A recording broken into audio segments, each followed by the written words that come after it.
Lorsqu'on parle ici de chambre haute, on est en train de parler en réalité d'une chambre qui était à l'étage d'une maison, dans laquelle, en tout cas un espace dans lequel les apôtres et les disciples avaient l'habitude de se rassembler ensemble. Est-ce qu'on est ensemble? Lorsqu'on parle de chambre haute, on parle de cet espace-là. C'est dans cet espace-là qu'ils ont vécu la Pentecôte. Parce que Jésus leur a dit dans Acte 1, à partir du verset 13, mais ne quittez pas, restez à Jérusalem, mais parce que vous devez recevoir cette promesse, le Saint-Esprit qui doit venir sur vous. Moi, je vous ai baptisé d'eau, mais lui, il vous baptisera de feu. Et donc, en réalité, la raison pour laquelle le Saint-Esprit a été répandu au moment de la Pentecôte, c'est parce que le Saint-Esprit arrive au moment de la fête des moissons. Autrement dit, quelle est la symbolique derrière? C'est que le Saint-Esprit répandu, c'est le signe que c'est le temps pour nous d'aller gagner les âmes. Le tout premier élément pour avoir le résultat dans la chambre haute, c'est qu'on a besoin d'un ensemble de personnes qui sont assoiffées de la présence de Dieu. Vous devez comprendre que Dieu attend de vous que vous ayez soif. Et je vais vous dire pourquoi. Parce que cette soif-là va vous amener à pouvoir comme avoir le même cœur que Dieu et va déposer. Quand je parle d'un fardeau inexplicable, je parle du fardeau de Dieu que Dieu dépose dans votre cœur. Ce n'est pas le fardeau que vous avez, mais c'est le fardeau de Dieu qu'il dépose dans votre cœur. Ok, comment expliquer cela? En fait, ce que je suis en train de dire, c'est que celui qui veut rencontrer Dieu doit être dans les affaires de Dieu. Parce que tu ne peux jamais croiser quelqu'un si tu n'es pas dans les endroits qu'il fréquente. Donc, celui qui veut rencontrer Dieu doit être dans les affaires de Dieu. Parce que s'il n'est pas dans les affaires de Dieu, comment peux-tu croiser Dieu? Comment tu peux justifier ça? Il dit, qui enverrai-je? Qui marchera pour nous? Cela veut dire que Dieu envoie ceux qui veulent faire l'œuvre pour lui. Mais quand on envoie quelque chose, c'est que forcément ça part de là où on est pour aller autre part. Donc, Dieu se rapproche toujours des gens qui ont les mêmes fardeaux que lui. Je ne suis pas en train de parler d'une rencontre, les amis, suivez-moi. Ce soir, je ne parle pas d'une rencontre de gens, Dieu a touché mon cœur. Non, je parle des anges qui viennent dans ta chambre. Je parle du Seigneur Jésus qui t'apparaît. Je parle de vision surnaturelle. Je parle du prophétique. C'est de ça que je suis en train de parler. Ok, donc quand je parle de ça, je ne suis pas en train de parler de juste, oh j'ai été touché. Non, je parle de comment Elion, le Dieu très haut, peut venir ouvrir une porte dans le monde physique pour venir comme transpercer le temps et venir jusqu'à moi en me disant j'ai un message pour toi. Dieu ne fait pas cela avec les gens qui n'ont rien à faire de ses propres fardeaux. Cela veut dire que le premier élément que Dieu requiert, c'est que tu aies le même cœur que lui et que tu as envie de faire les choses pour lui. L'onction du Saint-Esprit est là. Je le sens. Il dit, je veux visiter mon église ce soir. Il dit, Renaissance, ce week-end, attendez-vous en ma présence. Le Saint-Esprit dit, attendez-vous à moi. Il dit, attendez-vous à moi, attendez-vous à moi. Il dit, je déverse une nouvelle mesure d'onction pour une nouvelle saison. Une nouvelle mesure d'onction pour une nouvelle saison. Il dit ce soir, se toucher et pour vous préparer à ce week-end. Il dit visitation, visitation. Ce soir, tu vivras un toucher du Saint-Esprit. Tu ne ressortiras pas de ce lieu tel que tu es venu. Il y a un toucher du Saint-Esprit pour toi ce soir. Il y a ta part pour toi ce soir. Là où tu disais, Seigneur, pourquoi moi je ne suis pas visité? Il dit ce soir, je viens à ta rencontre. Reçois, reçois, reçois, reçois.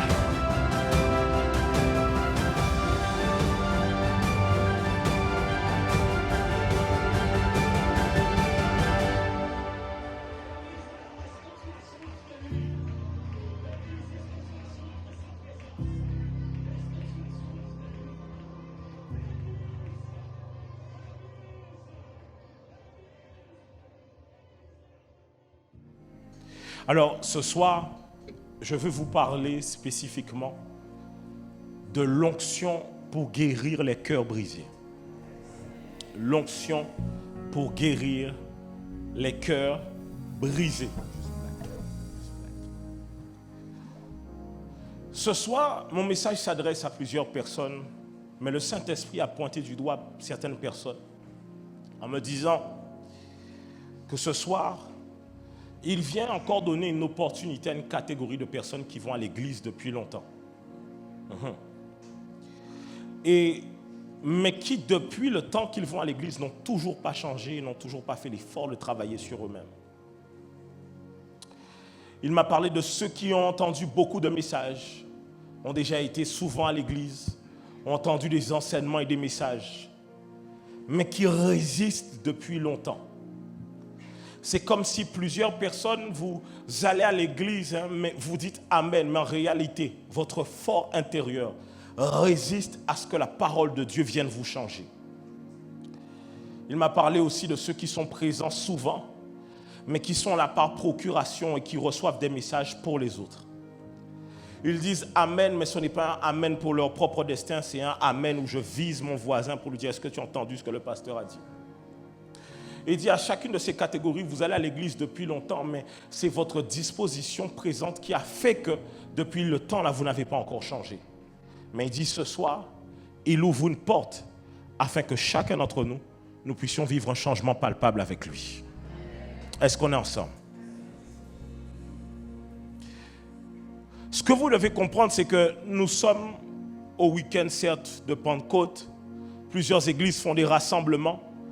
Et ce soir, je ne vais pas forcément revoir les choses qu'on a vues l'année dernière, puisque j'ai expliqué la chambre haute, la Pentecôte, le contexte, les fêtes de la moisson, que c'était en réalité comme une symbolique pour dire que c'est le temps maintenant d'aller dans les nations. C'est pour ça que dans Actes 1:8, il dit, vous recevrez une puissance et vous serez mes témoins. Donc on ne peut pas être les témoins sans avoir été d'abord à la chambre haute. Mais on doit pouvoir aller en continuité ensemble. Est-ce qu'on peut encore avancer en 2024 maintenant? On va encore avancer dans cette chambre haute encore. Et l'une de ces continuités, c'est de comprendre qu'est-ce que l'onction fait dans la vie de quelqu'un. Et lorsque le Saint-Esprit m'a parlé de ce thème-là, j'avais le truc de me dire, mais Saint-Esprit, moi j'étais prêt à ce que pour chambre haute, ce soit la castagne. Il m'a dit, oui, ça va être la castagne. C'est pour ça que je t'ai donné ce thème-là, ça. Parce que souvent, nous négligeons des choses qui, dans les mots, sont très comme anodines ou gentilles, mais qui ont un grand impact dans notre vie de tous les jours. Et quand je dis l'onction pour guérir les cœurs brisés, plusieurs veulent l'onction pour aller dans les nations, l'onction pour prêcher, l'onction pour pouvoir guérir les malades, mais ils ne se rendent pas compte qu'on ne peut pas faire tout ça si on a le cœur brisé.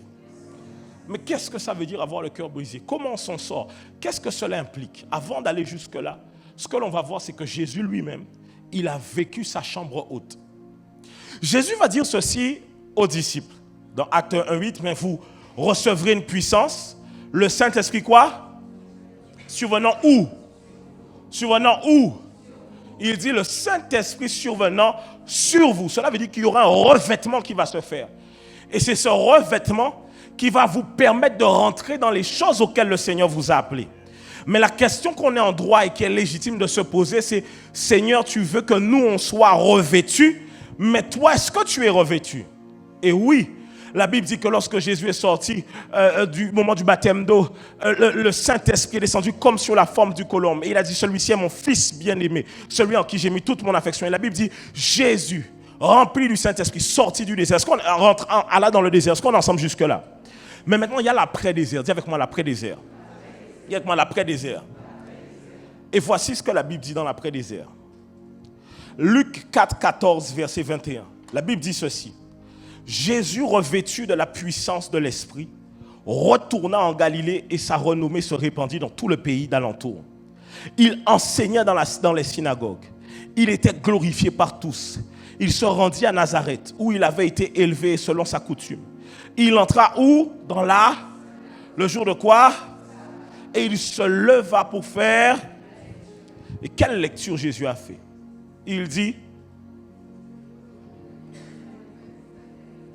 l'ayant déroulé,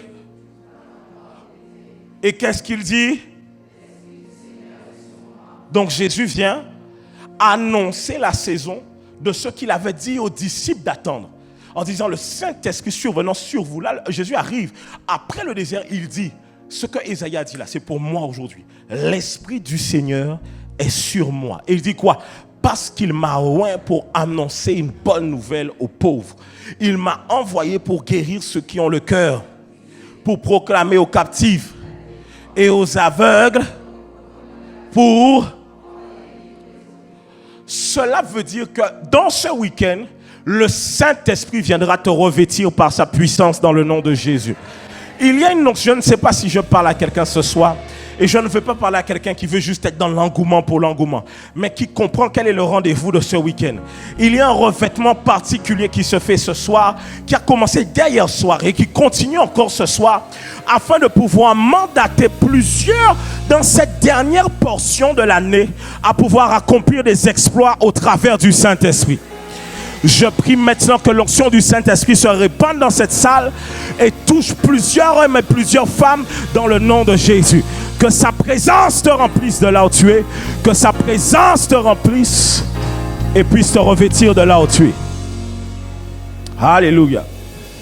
Mais voici ce qu'il dit. Il dit, l'Esprit du Seigneur est sur moi. Dis avec moi, l'Esprit du Seigneur est sur moi. L'Esprit du Seigneur est sur moi. Ah ouais. Et quand il dit l'Esprit du Seigneur est sur moi, tu peux aller dans Ésaïe, mets-moi le texte vraiment d'Ésaïe, Ésaïe 61, 1 à 2. Il dit l'Esprit du Seigneur l'Éternel est sur moi, car il m'a oint. Donc il dit Dieu est sur lui. Mais il dit il m'a oint pour porter une bonne nouvelle aux malheureux. Il m'a envoyé pour guérir ceux qui ont le cœur brisé. Et c'est ce qu'on va voir ce soir. Parce que je me suis dit, ok, le Saint-Esprit, il vient et il oint quelqu'un. Le Mashiach, donc le oint originel, Christ est là. Le Saint-Esprit vient et le oint. Et quand il donne les missions qu'il fait, la première mission qu'il fait, il dit pour porter une bonne nouvelle. Dans d'autres versions, il dit pour annoncer. Cela veut dire que l'onction est d'abord une question de pouvoir annoncer et prêcher la bonne nouvelle de ce que Dieu est capable de faire pour vous. Est-ce qu'on est ensemble jusque-là? Est-ce qu'on est ensemble jusque-là? Ok. Maintenant, regardez. Ensuite, il dit pour guérir ceux qui ont le cœur. C'est-à-dire que le deuxième effet de l'onction dans le ministère de Jésus, ce n'est pas quelque chose que tu vois. C'est quelque chose qui se passe dans le lieu secret, là où les hommes ne voient pas. Est-ce qu'on est ensemble jusque-là? Maintenant, j'ai un problème avec ça. Remets-moi Luc 4, et là où on s'est arrêté. Luc 4, là où on s'est arrêté. Il dit quoi? L'Esprit du Seigneur est sur moi. Avance. Regardez ce qu'il dit après. Pour publier une année de grâce du Seigneur. Avance. Ensuite, il roula le livre, le remit au serviteur et s'assit. Tous ceux qui se trouvaient dans la synagogue avaient les regards fixés sur lui. Avance. Alors il commença à leur dire aujourd'hui cette parole de l'Écriture que vous venez d'entendre est accomplie. Allons-y. Je t'ai mis une autre version, des versets plus bas. Là, je ne suis même pas dans l'ordre ce soir. Donc il va falloir juste suivre. Je t'ai mis peut-être vers 25, 20. Voilà, il dit quoi? Il descendit à Capernaum, ville de la Galilée, et il enseignait le jour du... C'était juste après que Jésus vient de dire que le Saint-Esprit est sur lui. On est d'accord jusque-là ou pas? Il dit l'Esprit du Seigneur est sur moi. Ok, on est d'accord, Jésus est sur l'Esprit de Dieu est sur toi, tu es oint, tu annonces une bonne nouvelle et tu es là pour guérir ceux qui ont le cœur brisé. La Bible dit, on était frappé de sa doctrine, car il parlait avec autorité. Gloire à Dieu, verset suivant. Il se trouva dans la synagogue un homme qui avait un esprit de démon impur et qui s'écria d'une voix forte, ah, qu'y a-t-il entre nous et toi, Jésus de Nazareth? Tu es venu pour nous perdre. Je sais que tu es le... Il dit, je sais que tu es le... Jésus le menaça, disant, tais-toi et sors de cet homme. Et le démon le jeta au milieu de l'assemblée et sortit de lui sans lui faire aucun mal. Et moi, j'ai eu un problème avec ça parce que je me suis dit que, tu vois, quand Jésus est en train d'agir là, ici, à ce moment-là, ça, baisse un tout petit peu. Je veux que vous puissiez vraiment entendre ce que je vais dire ce soir. Quand le Saint-Esprit a commencé à me parler, j'ai dit, quoi? En fait, Jésus arrive, il sort, il a l'onction. L'effet, c'est qu'il va prêcher, les gens sont frappés par son autorité. Les démoniaques manifestent. Cela veut dire qu'on voit une délivrance palpable devant nous. Mais moi, je suis désolé, dans l'ordre des choses, ce n'est pas ça que Jésus est censé faire. La première chose, c'est que Jésus est là pour guérir ceux qui ont le cœur brisé. Et quand on va dans le livre de Matthieu, je crois que c'est Matthieu 14, la même histoire se répète. Jésus reprend le texte et Jésus ensuite chasse un démon de quelqu'un. Et on se demande, mais attends, mais Seigneur, à quel moment tu guéris ceux qui ont le cœur brisé?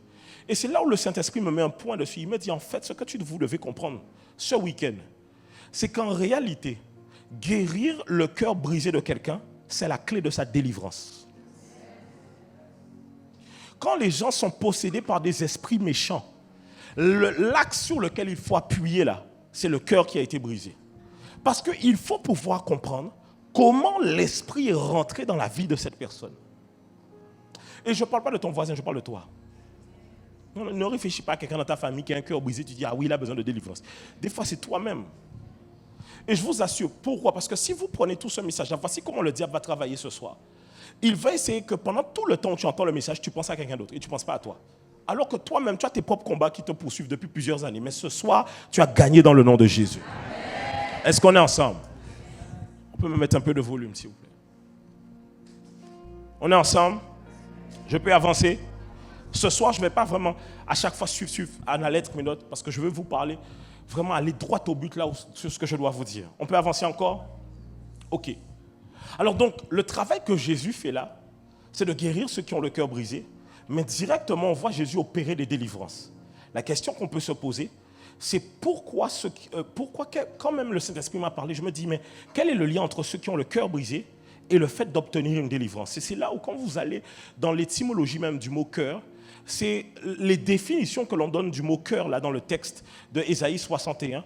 On retrouve ça dans beaucoup d'autres endroits où on parle aussi de l'âme. Et quand on parle du cœur et qu'on parle de l'âme, en fait, on est en train de parler en réalité du siège des émotions, du siège de tes désirs. On est en train de parler de limite de ton toit intérieur.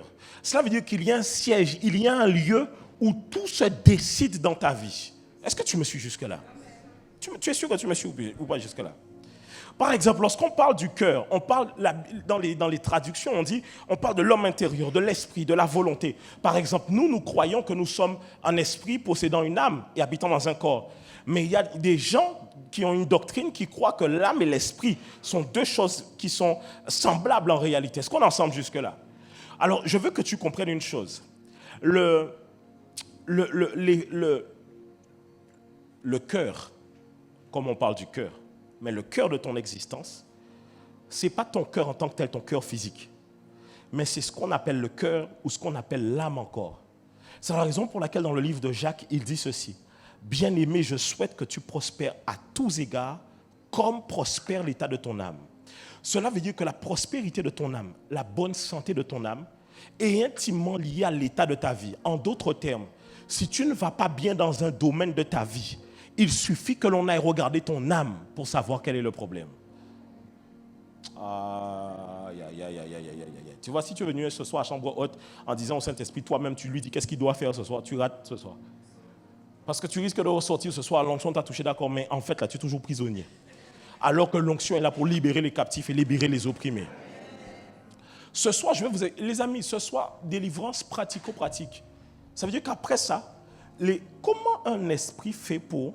Regarde, moi je suis convaincu que j'ai l'onction de Dieu. Je ne sais pas pour toi, mais moi je suis convaincu. À toi de voir pour toi-même. Comment on prie pour quelqu'un, on chasse l'esprit, l'esprit dit non. Tu as déjà réfléchi à ça? Ça n'a pas de sens. Comment d'autres, on vient, on chasse l'esprit pas et d'autres, l'esprit dit non. Et l'esprit résiste. On fait 1 jour, 2 jours, 3 jours de délivrance. En réalité, c'est au niveau du cœur brisé. Parce qu'en fait, il y a un mécanisme dans les choses de l'esprit que si on ne comprend pas et qu'on ne démystifie pas, le diable sait travailler avec votre ignorance. Parce que l'ignorance, ça veut dire les ténèbres. Vous me suivez jusque-là? Est-ce qu'on est ensemble jusque-là? Donc lorsqu'on parle du cœur, on parle du milieu. Dis avec moi le milieu. On parle de quelque chose de central. On parle du siège de tes désirs, le siège de tes émotions. C'est comme si que ta tour de contrôle, c'est ton cœur et c'est ton âme. Cela veut dire que celui qui prend en otage ta tour de contrôle prend en otage ta vie. C'est la raison pour laquelle il dit nous renversons les hauteurs et les raisonnements qui s'élèvent contre la connaissance de Christ. Et ensuite il dit quoi? Nous amenons quoi? Pensée captive. L'âme, c'est le siège des pensées. Ça veut dire que celui qui prend le contrôle de ton âme et celui qui prend le contrôle de tes émotions, celui qui prend le contrôle de ton cœur, il prend le contrôle de tout ton destin. On peut avancer encore? Ok. Vous devez comprendre donc que les esprits impurs ne peuvent pas rentrer dans votre vie comme ça. Ils doivent avoir des accès qui leur permettent de rentrer dans votre vie. Et voici un accès. En fait, l'âme est comme, ou le cœur, l'âme, le cœur, est comme une maison. Dis avec moi une maison. Maintenant, voici une chose. Ta maison, elle peut être belle comme elle doit être belle. Tu as fait la meilleure déco, tu as mis les meilleurs meubles, tu as mis tout ce que tu veux. Mais si ta maison, tu n'en prends pas soin, tu es souvent absent et qu'il y a là des accès, ta maison finira par vivre ce qu'on appelle du squattage. Tu me suis ou pas? Maintenant, observe bien. Les squatteurs trouvent une faille. Une fois qu'il trouve la faille, il vérifie ça fait combien de temps qu'il y a des gens qui sont là ou pas. Une fois qu'ils ont vérifié combien de temps qu'il y a des gens qui sont là ou pas, ils cherchent maintenant, ils ne viennent pas squatter seuls. Un squatteur qui rentre par effraction va toujours chercher des gens pour venir squatter. Ah, je ne sais pas si tu me suis. Tu vas comment finir par comprendre là où je veux en venir. Ça veut dire que le squatteur, il vient la première fois et il vient vérifier quels sont les accès qu'il y a dans la maison. Il regarde combien de temps qu'il n'y a personne qui est là. Mais il ne vient pas briser la porte tout de suite. Il regarde ça. Est-ce qu'il voit que là, il y a des choses qui n'ont pas bougé depuis une semaine. Une fois qu'il rentre, il ne rentre pas seul, il doit rentrer. Mais quand il rentre, le squatteur fait comme si c'est chez lui. Mais il y a une troisième étape que le squatteur fait. Une fois qu'il est rentré, il change lui-même les serrures, il change lui-même les portes, il change lui-même les accès de la maison. Maintenant, toi, quand tu arrives pour pouvoir prendre le contrôle de ta maison, tu as des squatteurs qui sont présents et qui te disent non. Ah, je ne sais pas si je parle à quelqu'un ce soir. Qu'est-ce que tu veux dire? En fait, je suis en train de te dire que ton âme est comme une maison. C'est la raison pour laquelle il dit garde ton cœur. En d'autres termes, garde cette maison. Garde celui. Et il dit, car de là viennent les sources de la vie. Mets-moi toutes les versions que j'ai données. Regardez, mets-moi les autres versions. Il dit, par-dessus tout, veille soigneusement sur ton cœur. Il dit, car il est la source de tout ce qui fait ta vie. Ça veut dire que l'état de ton cœur, c'est tout ce qui fait ta vie. Ta vie est semblable à ton cœur. Quand les gens font du mal, c'est que leur cœur a mal. Quand les gens critiquent, c'est que leur cœur a mal. L'état du cœur de quelqu'un, c'est toute sa vie. Il dit, c'est la source de toute ta vie. Regardez en français courant. Avant tout, prends garde à ce que tu penses au fond de toi-même, car ta vie en dépend. Cela, en fait, Dieu est en train de te dire, tu veux vaincre, tu veux gagner. Veille là-dessus. C'est le meilleur endroit où tu dois sécuriser. Et il dit par-dessus tout. Qu'est-ce que ça veut dire par-dessus tout? Au-dessus de ta communion fraternelle. Garde ton cœur. Oh yes. Au-dessus de ton mariage. Garde ton cœur. Dieu ne parle pas enfin. Il dit garde ton cœur plus que toute autre chose. C'est-à-dire que Dieu prend tout. Tout ce qui est les domaines de ta vie, il te dit tout ça, ça doit passer après le fait que tu gardes ton cœur. Parce que si jamais tu ne gardes pas ton cœur, toutes ces choses seront détruites par quoi? Par ton cœur. Mais pas nécessairement par ton cœur. Parce que ton cœur n'est qu'une machine. Par exemple, même ton cœur physique, c'est lui qui pompe le sang et qui donc envoie le sang là où il doit aller.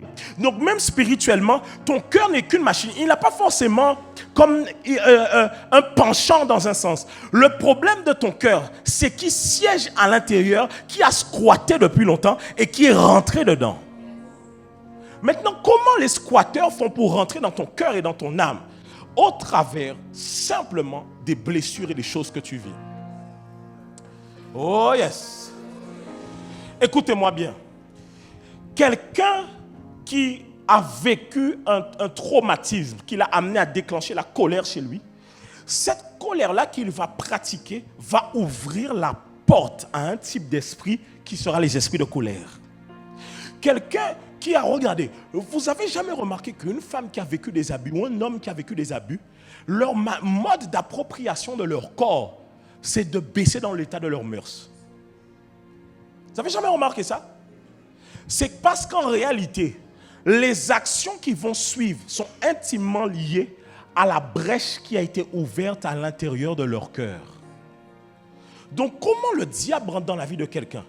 En fait, des fois tu vis des choses et tu penses que le diable veut juste attaquer, genre attaquer ton potentiel. Non, c'est ton cœur qui l'attaque parce qu'en fait, il veut y retourner à nouveau. Mais je posais la question à Dieu. Je lui ai dit, mais je ne comprends pas parce que c'est un peu bizarre quand même. Hein. Comment on peut dire que... Parce qu'il y a des gens, Jésus arrive, il prie pour eux, ils sont en état, Jésus les délivre. Mais qu'en est-il des chrétiens? En fait, il dit, mais justement, c'est pour ça que je t'ai parlé des gens là qui n'écoutent pas souvent. En fait, ils viennent à l'église. Mais leurs cœurs sont tellement squattés par des esprits. Parce que, suis-moi bien, quand un squatteur rentre dans une maison, il met des barricades lui-même par la suite.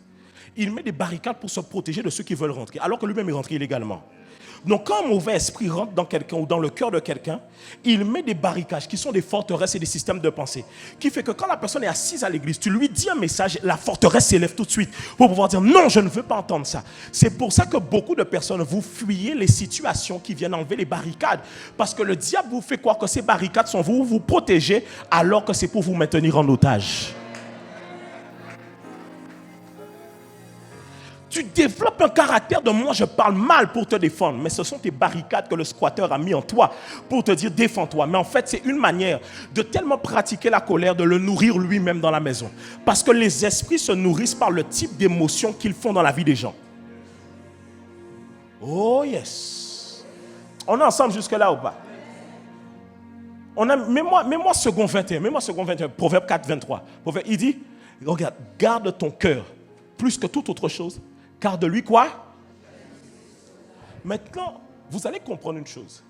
Comment quelqu'un fait pour être dans le ministère et malgré toutes les grâces et l'onction qu'il a sur sa vie, il fait des choses aussi qui sont terriblement étranges.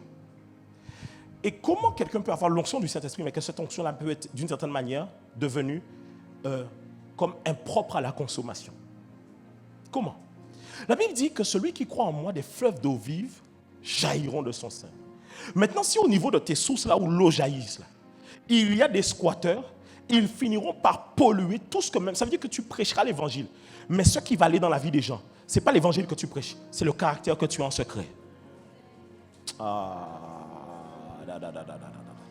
Maintenant, le problème, c'est quoi? C'est que beaucoup, vous venez à l'église, et écoutez-moi bien.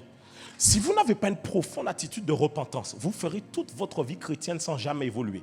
C'est l'attitude de repentance qui libère réellement les gens, où les gens apprennent même à dénoncer les systèmes de pensée, les manières de voir qu'ils avaient. Tu sais, il y en a certains d'entre vous, après certains messages, le Saint-Esprit vous a convaincu de venir me voir en me disant, pasteur, tu sais, tel message m'a tellement parlé et je sens que je dois venir demander pardon à Dieu, mais devant toi pour te dire, je demande pardon parce que je réfléchissais comme ça, je voyais comme ça. Quand tu ne le fais pas, tu consolides les barricades de l'esprit qui était là depuis longtemps. Vous blaguez avec la repentance. La repentance a une puissance de délivrance sans précédent. Sans précédent. Oh yes. Je vous ai expliqué depuis quelque temps que lorsque l'on veut bénir quelqu'un, c'est notre âme qui bénit cette personne. C'est pour ça que Isaac dit à Jacob, fais-moi un plat afin que mon âme te bénisse. C'est la raison pour laquelle même David, dans le psaume, il dit, mon âme bénit l'Éternel. Pourquoi David ne dit pas autre chose? Parce qu'en fait, laisse-moi t'expliquer une chose. Tu peux, même si je viens et que je prie pour quelqu'un, si mon âme n'est pas heureux pour cette personne, si mon âme n'est pas d'accord avec cette personne, je peux mettre toute l'huile d'olive que je veux là. Il n'y aura aucune bénédiction qui va se faire. Parce que c'est l'âme qui rend grâce. Quand tu penses à quelqu'un, tu vois par exemple, quand quelqu'un se comporte tellement bien, même malgré les erreurs, ce n'est pas aux erreurs que je regarde, mais je regarde au fait de devenir meilleur. Parce que nous tous, on fait des erreurs. Quand je prie, je sens qu'il y a une onction particulière qui sort. C'est sans forcer. Alors qu'il y en a d'autres, tu sens qu'il faut remuer ciel et terre pour que le ciel entende la prière. Oh yes. Tu veux que je te montre un exemple? Tu es là ou pas ce soir? Je peux te montrer un exemple ou pas? Regarde. Saül, on le oint avec quoi? Avec quoi on oint Saül? Non. Avec quoi? Avec une fiole. On oint Saül avec une fiole d'huile. Avec quoi on oint David? Avec une corne. On oint Saül avec ce qui est fait de la main des hommes. Et on oint David avec ce qui est fait de la main de Dieu. En d'autres termes, ce qui amène Saül là où il est, ce n'est que ce que les hommes ont fabriqué. Ce qui amène David là où il est, c'est ce que Dieu lui-même a fabriqué. Ça veut dire que, en fait, Dieu ne relâche toute la puissance de sa création que lorsque son cœur même, quand il pense à toi, il est heureux. Il est heureux. On est ensemble jusque-là? Donc, dis avec moi l'âme. Même quand on va dans Genèse 4.10, même moi Genèse 4.10, je sais que je ne suis vraiment pas dans mon... Même moi Genèse 4.10, regardez ce qu'il dit. Quand il dit, Dieu dit alors, qu'as-tu fait? Dis avec moi, qu'as-tu fait? Remonte, mets le verset d'avant, 4.9, mets-moi 4.9. L'Éternel dit à Caïn, où est ton frère Abel? Il répondit, je ne sais pas, suis-je le gardien de mon frère? Voilà une phrase de bandit, mais à part ça, on avance. Il dit, Dieu dit alors, dis avec moi, qu'as-tu fait? Et il dit quoi? Dis avec moi, le sang de ton frère crie de la terre jusqu'à moi. Bon, quand on dit que le sang de ton frère crie de la terre jusqu'à moi, en fait, regardez, hein, je n'ai pas tout donné, mais mets-moi le verset 11. Mets-moi 4.11. Continue le verset. Regardez. Maintenant quoi? Attendez. Le sang de ton frère crie jusqu'à moi. La logique qui suit, c'est tu seras maudit. Qu'est-ce qui amène le fait que le sang crie et qu'ensuite qu'il est maudit? La Bible dit dans Lévitique que l'âme dans toute chair est dans son sang. Cela veut dire que lorsque par exemple, comme je parle souvent des sacrifices que les gens font, les sacrifices que les gens font, c'est pour ça que la Bible dit la création attend avec un ardent désir. La Bible ne dit pas les hommes et les femmes attendent avec un ardent désir la révélation des fils de Dieu. La Bible dit la création, parce que même les animaux se plaignent du mode de vie de ce monde. Parce que quand tu prends un animal et que tu le sacrifies à des dieux étrangers, l'animal sait qui est son créateur. Son sang crie contre les gens qui ont fait des sacrifices. Tu me suis ou pas? Ça veut dire qu'en réalité, même, c'est la raison pour laquelle je vous ai dit cela, que lorsque Jésus, avant qu'il aille à la croix, rappelez-vous à perpétuité, son sang a d'abord coulé sur la terre. Parce que la terre a d'abord pris les crimes de l'homme. Jésus vient d'abord libérer la terre. D'abord, est-ce qu'on est ensemble? Maintenant, revenons. Le sang d'Abel crie. Dites-moi, le sang d'Abel crie. Maintenant, le truc, c'est que le sang d'Abel crie, c'est-à-dire que donc, Abel, d'une certaine manière, il maudit par injustice de ce qu'il vient de vivre son frère Caïn. Cela veut dire que l'âme a la capacité de bénir et de maudire. On est ensemble jusque-là. C'est la raison même pour laquelle, lorsque la Bible parle de la langue, la Bible dit que la langue est un petit membre qui peut embraser toute une vie. Et il dit, mais comment d'une même source peuvent sortir de l'eau salée et de l'eau douce? Mais en fait, de quelle source? D'où est-ce que la langue tire sa source pour parler? Le cœur. Car c'est de l'abondance du cœur. On est bon jusque-là ou pas? Maintenant, suivez-moi. J'arrive au moment très, très délicat. Est-ce que ça t'est déjà arrivé de dire des choses que tu dis après, je ne le pensais pas? Ce n'est pas vrai. En fait, ton esprit et ta conscience divine sait que ça c'est mauvais. Mais comme c'est de l'abondance du cœur que la bouche parle, tu n'arrives pas à le contrôler.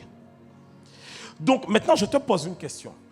Si dans la vie de tous les jours, il est possible pour toi de dire des choses que tu regrettes et que tu ne voulais pas dire, est-ce que dans le monde spirituel, il ne t'est pas possible de dire des choses que tu ne voulais pas dire? Où est-ce que tu vas en venir, apôtre? On est tous ensemble rassemblés à la prière. Et on prie pour quelque chose. Mais qui te dit que ton cœur prie pour ça?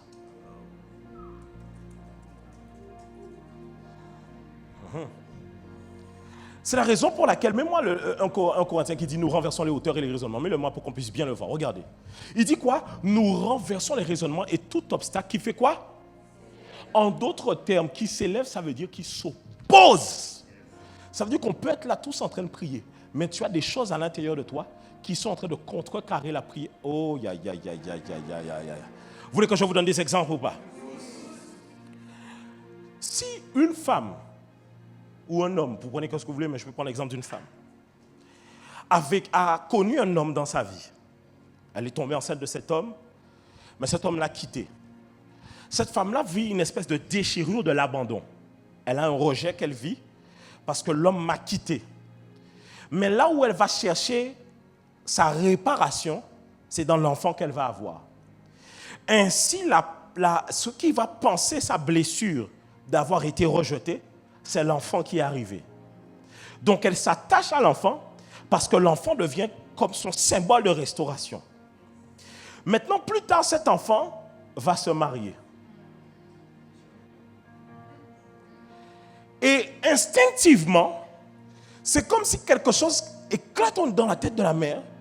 Et naturellement, ce n'est pas pourquoi elle s'oppose au mariage. Elle ne s'oppose pas au mariage, pas parce qu'elle n'aime pas son fils ni sa belle-fille. Elle s'oppose au mariage parce que son âme se rappelle que c'était lui qui était le signe de notre restauration quand on nous a abandonnés. Et que s'il part, je vais réouvrir la brèche de l'abandon que j'ai vécu auparavant. Est-ce que je parle à quelqu'un? Ça veut dire que si tu ne fais pas attention et que tu gardes les systèmes que les squatteurs ont mis à l'intérieur de toi, tu deviens toi-même ton propre frein à ton destin. Tu prophétises des choses que ton âme annule instantanément. C'est pour ça qu'il dit que leur bouche m'honore, mais leur cœur est éloigné de moi. Ça veut dire que tu peux être là physiquement à nous montrer que tu es à l'église, mais dans ton cœur, tu n'es pas à l'église. Dans ton cœur, tu es en soirée ailleurs, en train de regretter autre chose, autre part. Les amis, si vous ne réglez pas le problème du cœur, voici ce qui se passe maintenant. Parce que ton cœur, qu'est-ce qu'il fait? Il parle. Ton âme parle. Le sang parle. Dis moi, il parle. Parle. Ok, les amis, vous devez comprendre une chose. Lorsque l'on veut bâtir un hôtel, il y a des choses que l'on doit faire. 1. Lorsqu'on veut bâtir un hôtel, il faut un lieu spécifique. 2. Il faut un sacrifice et il faut que le sang coule. 3. Il faut qu'une invocation se fasse. Ton âme et ton cœur, c'est un siège. Ton âme qui a été blessée, c'est le sacrifice.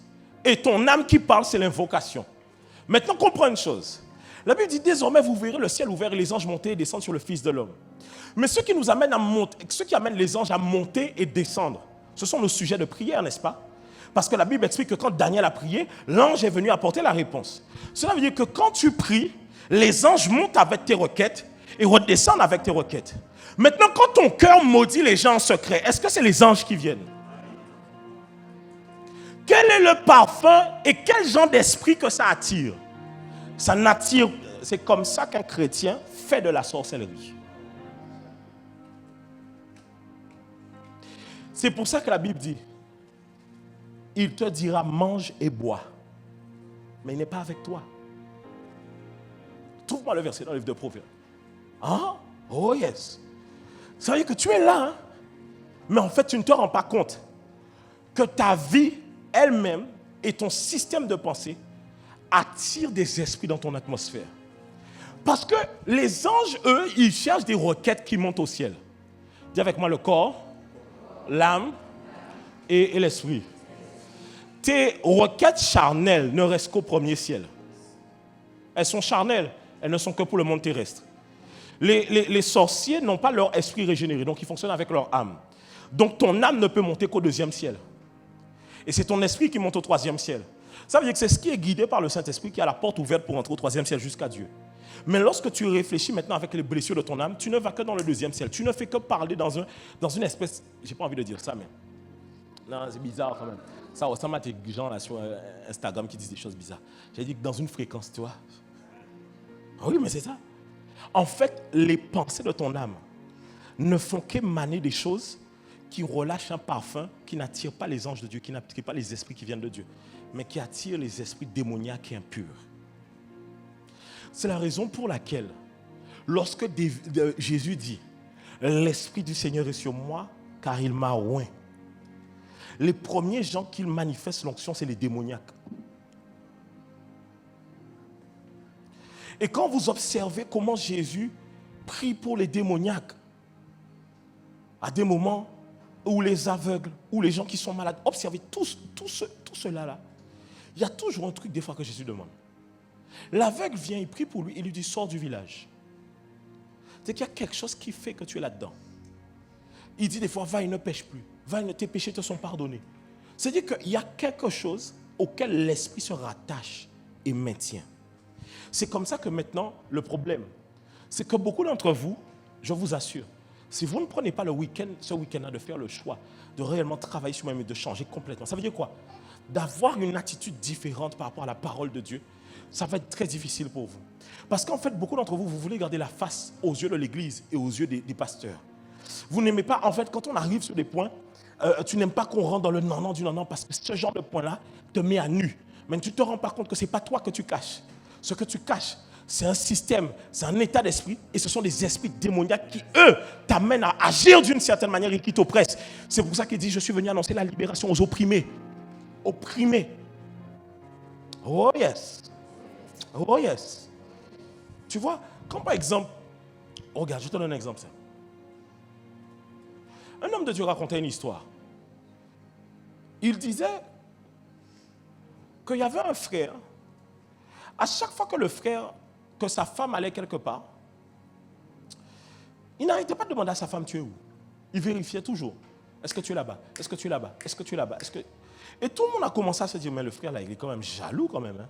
Même la femme a commencé à se dire, mais pourquoi il me pose tant de questions? On aurait dit que le gars est jaloux. C'est-à-dire que tout le monde à l'unanimité se dit que le gars est jaloux.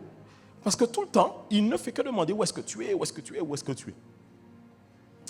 Et un jour, une servante de Dieu avec qui il parlait, qui est dans l'intercession, a commencé à vouloir faire un entretien avec cet homme-là. Et quand ils font l'entretien et qu'ils posent des questions au gars, le gars raconte son histoire, on lui demande de raconter un peu, voilà, explique-nous comment tu as grandi, quelles sont les choses qui se sont passées. Il raconte, il parle. Mais la servante de Dieu se rend compte qu'en fait, il n'a jamais parlé de sa mère depuis le début de l'histoire. Et elle demande maintenant, bon, explique-moi, mais où est ta mère dans tout ça? Il commence à pleurer.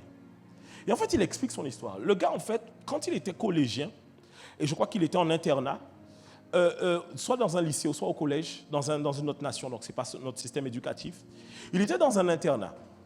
Et en fait, sa mère, un jour, a été voir son père pour lui dire « Je veux aller au marché ». Imaginons, elle est à Bémao, elle dit « Je veux aller au marché de Pointe-à-Pitre ». Et son père lui dit « Non, moi je ne veux pas que tu ailles, franchement, je ne le sens pas aujourd'hui, n'y va pas ». Elle part, elle dit « Bon, c'est à côté là, Bémao, Pointe-à-Pitre, arrive vite et je reviens, ça sera fait en 20 minutes ». Donc elle part, elle va au marché. Quand elle part, elle va au marché, accident sur la route, elle meurt. Elle meurt, mais comme le gars fait ses études et qu'il est en internat, sa famille décide de ne pas lui dire que sa mère est morte. Ils attendent la fin des études, ensuite il annonce. Lui, il finit par vivre ça comme une espèce de trahison et des choses qui amènent beaucoup de blessures, de sentiments de trahison. Et en fait, le gars, la seule raison pour laquelle maintenant il demande beaucoup à sa femme où est-ce qu'elle va, c'est qu'il se rappelle que quand son père avait dit à sa mère de ne pas y aller, ça avait amené sa mère à vivre l'accident. Et donc maintenant, à l'intérieur de lui, il se dit que pour ne pas que ma femme vive ça, c'est ce que je vais reproduire. Cet homme, ils disent qu'il est, en fait, ils ont même, écoutez, ils ont fait l'enterrement de la mère et le gars n'était pas là. C'est que le gars a dû faire quoi? Faire le processus, il va faire son deuil, il va sur la tombe de sa mère et il fait son deuil. Et il explique qu'après ça, le gars est devenu un ange dans son foyer. C'est comme si tout ce qui s'est... En fait, pourquoi? L'esprit d'oppression qui oppressait son âme l'amenait à oppresser son propre foyer. C'est la raison pour laquelle, mesdames et messieurs, je vais vous dire une chose. Il y a des systèmes de pensée que vous développez qui vous ont donné du résultat. Mais ce n'est pas parce que ça vous donne du résultat que cela vient de Dieu. Parce que Dieu, ce n'est pas seulement une recherche de résultats et de paix. Parce que les résultats et la paix en dehors des voies de Dieu, ça s'appelle la compromission. Ouais. Et c'est comme ça que les esprits se cachent. Quelqu'un me dira, d'accord, pasteur, ok. Comment on fait pour guérir? Comment on fait pour maintenant avoir le cœur restauré? Tu peux prendre plein de domaines de ta vie. Hein. Par exemple, la mort d'un proche, le décès d'un proche, le contexte t'a blessé, ou les paroles que ce proche-là t'a dit avant qu'il meure t'ont marqué, ou les paroles que la famille a dit de toi quand ce proche est décédé. Une rupture, les paroles qui ont été déclarées, qui ont été dites avant ou après la rupture. Des moments, par exemple, certaines femmes, simplement parce que vous avez fait des erreurs dans votre vie, vous vous écrasez, prêt à être même piétiné, parce que vous dites que c'est que ça que je mérite. Certains hommes, parce que vous avez fait certaines erreurs dans votre couple, vous êtes prêt à tout accepter, parce que vous dites de toute façon, j'ai déjà fait certaines erreurs, j'ai plus droit à la parole. Tu fais naître en toi des systèmes de pensée qui ne viennent pas de Dieu. Et c'est là où le diable aime se cacher. Parce que le diable te dira, mais si tu dis, comment vas-tu te défendre? Si tu dis que, parce que tu sais, hein, vous voulez que je vous explique maintenant comment on s'en sort de ça? Tu es sûr que tu veux t'en sortir de ça? Tu es sûr ou pas? Non, moi si tu n'es pas sûr, on avance, on s'arrête là, on prie, on clôture, on rentre à la maison. Tu es sûr? Non, ton voisin ne veut pas faire sa délivrance. Ton voisin il dit, ah, l'esprit là pas parti même, il rester là. Hein? Oh yes. Tu vois, même si quand je parle de ça, ce qui monte à l'intérieur de toi, c'est, ouais, mais est-ce que tu vois, tout de suite, forteresse. C'est là où les esprits aiment se cacher. C'est pour ça que maintenant on fait beaucoup de... On prie. L'esprit dit non. Il dit non, pourquoi? Parce que peut-être que tu le nourris et que tu le loges. Il est temps de couper sa ration et de lui dire dehors. Amen. Oh yes. On peut avancer encore? Ok, regardez. Maintenant, on va voir quelles sont les solutions pour être délivré et restauré.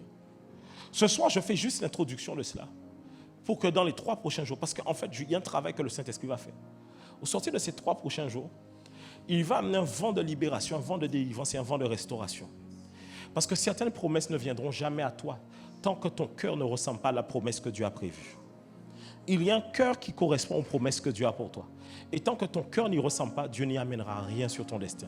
Mais je prie que ce ne soit pas ton partage et que durant tout ce week-end, le Saint-Esprit te restaure profondément dans le nom de Jésus. Tu es là ou pas? Premier point. La question que tu dois te poser, c'est qu'est-ce qui s'est passé qui t'a amené à développer cet automatisme? C'est quoi? Quel est le point d'ancrage? Qu'est-ce qui s'est passé dans ta vie qui fait que... Quelles sont les paroles, les événements, les choses qui font que... C'est la raison pour laquelle certains, les rêves que vous faites sont là pour vous montrer où est-ce que vous êtes bloqué depuis longtemps. Il faut aller réfléchir, demander, Saint-Esprit, révèle-moi maintenant les choses cachées. Montre-moi qu'est-ce qui est à l'intérieur de moi. Qu'est-ce qui fait qu'au fond de moi, j'ai vécu quelque chose qui a ouvert une brèche et qui a laissé ces esprits-là maintenant s'installer. D'où est-ce que ça vient? D'où est-ce que ça vient? Est-ce qu'on est ensemble? Deuxièmement, quelles sont les invocations secrètes que j'ai dans mon cœur? À partir de maintenant, dès lors que tu sens que Dieu veut t'amener à faire quelque chose et qu'à l'intérieur de toi, tu as des pensées qui montent, tu déclares maintenant que ces pensées sont nulles et sans effet. Écoutez, David dit mon âme. Écoutez, David dit quoi? Mon âme. Quand David parle comme ça, c'est un ordre qu'il donne à son âme. Parce que son âme ne voulait pas. Ça veut dire que ton âme peut vouloir des choses que ton esprit ne veut pas. Et ton esprit peut vouloir des choses que ton âme ne veut pas. Mais tu dois apprendre à dire à ton âme, tu vas te taire et tu vas obtempérer sur ce que je t'ai demandé de faire. Parce que ton âme ne peut pas. Les amis, vous n'allez jamais prospérer si votre âme ne prospère pas. Jamais. Et le truc, c'est que dans votre vie, vous pouvez faire longtemps comme ça, en couvrant les choses, en cachant et en faisant comme si tout va bien. Mais il y a un jour, tôt ou tard, où ça explose à votre propre visage. C'est la raison pour laquelle, les amis, je vous assure, on ne peut pas faire ce travail-là sans d'abord une repentance sincère. Non. Donc, quelles sont les invocations secrètes? Quelles sont les choses qui montent dans mon cœur? Tu vois? C'est quoi? Tu sais, je t'assure, quand les gens font du mal, il faut arriver à voir que le mal qu'ils font, des fois, si tu regardes bien, quand ils te regardent, ce n'est même pas toi qui regardes. Ils voient ton visage, mais ce n'est pas ton visage qu'ils voient. Ils voient le visage de tous ceux qui lui ont rappelé d'autres choses du passé. Ils te voient dedans. Et en fait, quand ils te parlent, en fait, il est en train de parler à toutes les personnes qui lui ont fait du mal.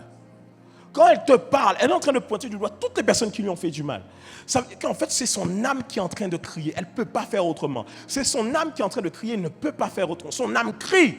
Son âme se plaint. Et c'est comme ça que l'âme maudit, maudit, maudit, maudit. Oh yes. Vous savez que par exemple, beaucoup de femmes vont comprendre de quoi je parle. Tu es marié. Et ton gars te dit, j'ai aucun problème à ce que tu ailles à l'église. C'est ce qu'il te dit. Mais tu sens que quand tu vas à l'église, il y a une tension à la maison.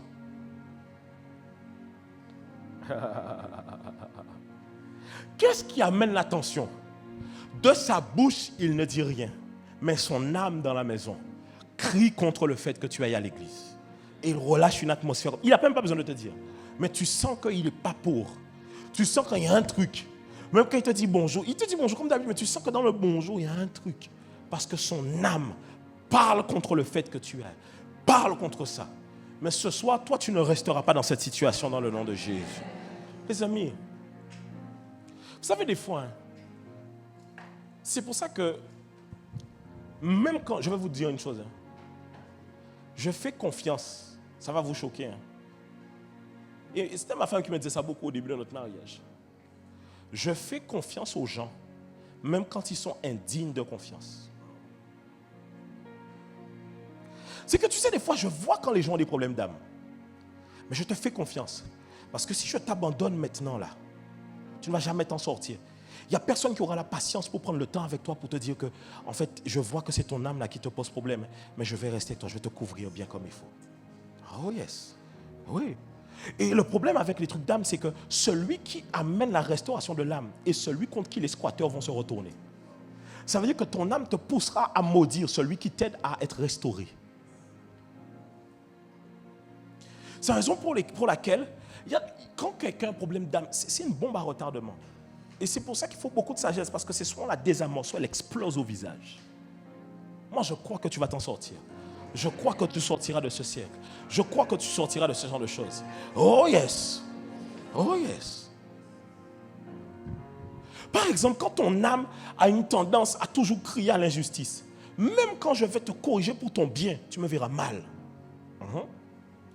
Mais je vais quand même te faire confiance en te disant, t'inquiète pas, Parce que je sais que tu vas changer. Et dans 1 an, 2 ans, on en parlera. T'inquiète pas, je reviendrai sur le sujet. Tu vois, quand tu avais dit ça, là, c'était ça. Là, maintenant, tu comprends. Oh oui. Oh yes. Oui. Oui. En fait, des fois, vous ne vous rendez pas compte. Mais votre âme crie. C'est-à-dire que tu as beau faire genre. Les amis, arrêtez de faire semblant. Bon, j'aimerais que tu dises à ton voisin, arrête de faire semblant.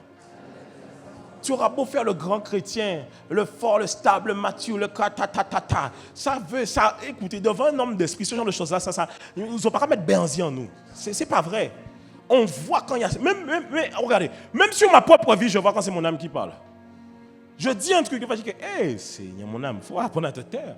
C'est que, justement, en fait, parce que moi-même, je dois faire attention à ça tout le temps. Ton âme, écoutez, votre âme, mais c'est le point de bascule de beaucoup de choses. Hein. Le point de bascule de beaucoup de choses. Hein.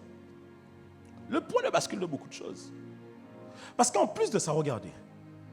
Quand par exemple, même tu es emprisonné dans un péché, si on t'apprend la discipline et que le péché était juste charnel, tu vas remporter. Mais il y a des péchés qui ne sont jamais vaincus quand tu n'as pas vaincu le travail de ton âme. Parce que tu observeras que c'est à chaque fois que tu es triste ou hyper joyeux ou dans un état d'émotion que tu retournes dans ce genre de péché. Oh yes. Oh yes. Par exemple, sur nos territoires aux Antilles, on a une très forte manifestation de mélancolie, de tristesse et d'injustice. Dès que l'on vit quelque chose de contrariant, on prend toujours une pause tout de suite. Oui.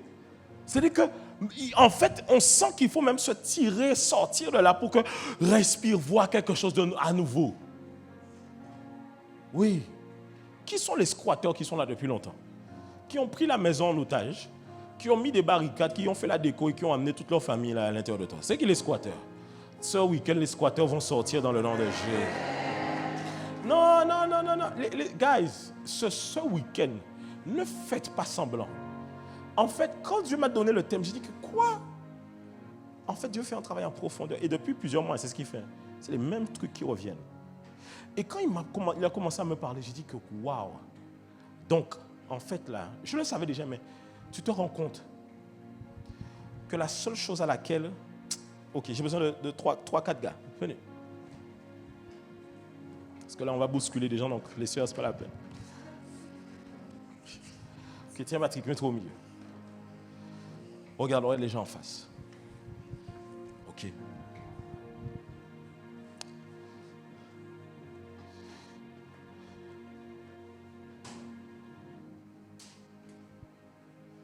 Tiens ça. Tends-le comme ça. Ça, lève bien haut. Là, c'est ton âme. On est d'accord jusque-là? Là, c'est la blessure. Ce que tu as vécu. On est d'accord jusque-là? Ok. Eux, ce n'est pas dans la vraie vie. Dans l'exemple, c'est les esprits mauvais. Je ne veux pas dire quel genre d'esprit, mais toi-même imagine. Esprit de ceci, esprit de cela. Eux là, ils ne peuvent pas s'agripper à ton âme. Parce qu'en fait, leur point d'ancrage, ce n'est pas ici. Parce que naturellement, quand l'onction de Dieu viendra, ils vont partir. Donc, ils ne vont jamais mettre la main. Mettons la main. Ils ne vont jamais mettre la main ici. Quand ils mettent la main, vas-y, mets la main. Ils ne mettent pas la main ici. Parce qu'il suffit que tu viennes dans un moment d'onction, de présence du Saint-Esprit. Les esprits se cachent pendant longtemps, jusqu'au moment de l'onction. S'ils se mettent juste sur l'âme, c'est fini. On arrive, on dit, sors, il sort, boum, il retire la main. Qu'est-ce qu'ils vont faire? On y va. Donc, ils prennent prise sur la blessure avec toi. Et toi, tu dis, Seigneur, délivre-moi. Dieu dit, oui, mais pardonne. Mais tu dis, non, je ne pardonne pas. Mais aussi longtemps que tu ne pardonnes pas, ils sont là. En fait, mais qui retient le tissu là? C'est qui retient le tissu ici? C'est l'âme. Pardonne. Non. Qu'est-ce que lui dit? Amertume. mais tu ne peux jamais pardonner. Il y a des choses sur la terre des vivants qui sont impardonnables. Ben oui. Pardonne! Maman, femme pour moi. Pardonne! Est-ce que tu penses réellement qu'il mérite le pardon? Et te voilà en train de... Et quand maintenant tu arrives à l'église, tu entends le message. Tu entends lâche prise là-dessus. Tu résistes. Mais tu ne te rends pas compte qu'aussi longtemps que tu résistes, tu as des compagnons. Et eux, ils sont avec toi. Et eux, leur seul rôle, qu'est-ce qu'ils font? Vous voulez que je vous montre ou pas? Parce qu'au départ, c'est juste une blessure. Tu es prêt ou pas? Tu es prêt? Ah non, je sais que là, ça va te choquer. Tu es prêt ou pas? Regarde. Là, j'aurais besoin des chaises en exemple. Ce n'est pas prévu, mais j'aurais besoin de chaises. Regardez. Donnez-lui des paroles qui l'empêcheront de pardonner. On y va. L'un après l'autre, l'un après l'autre.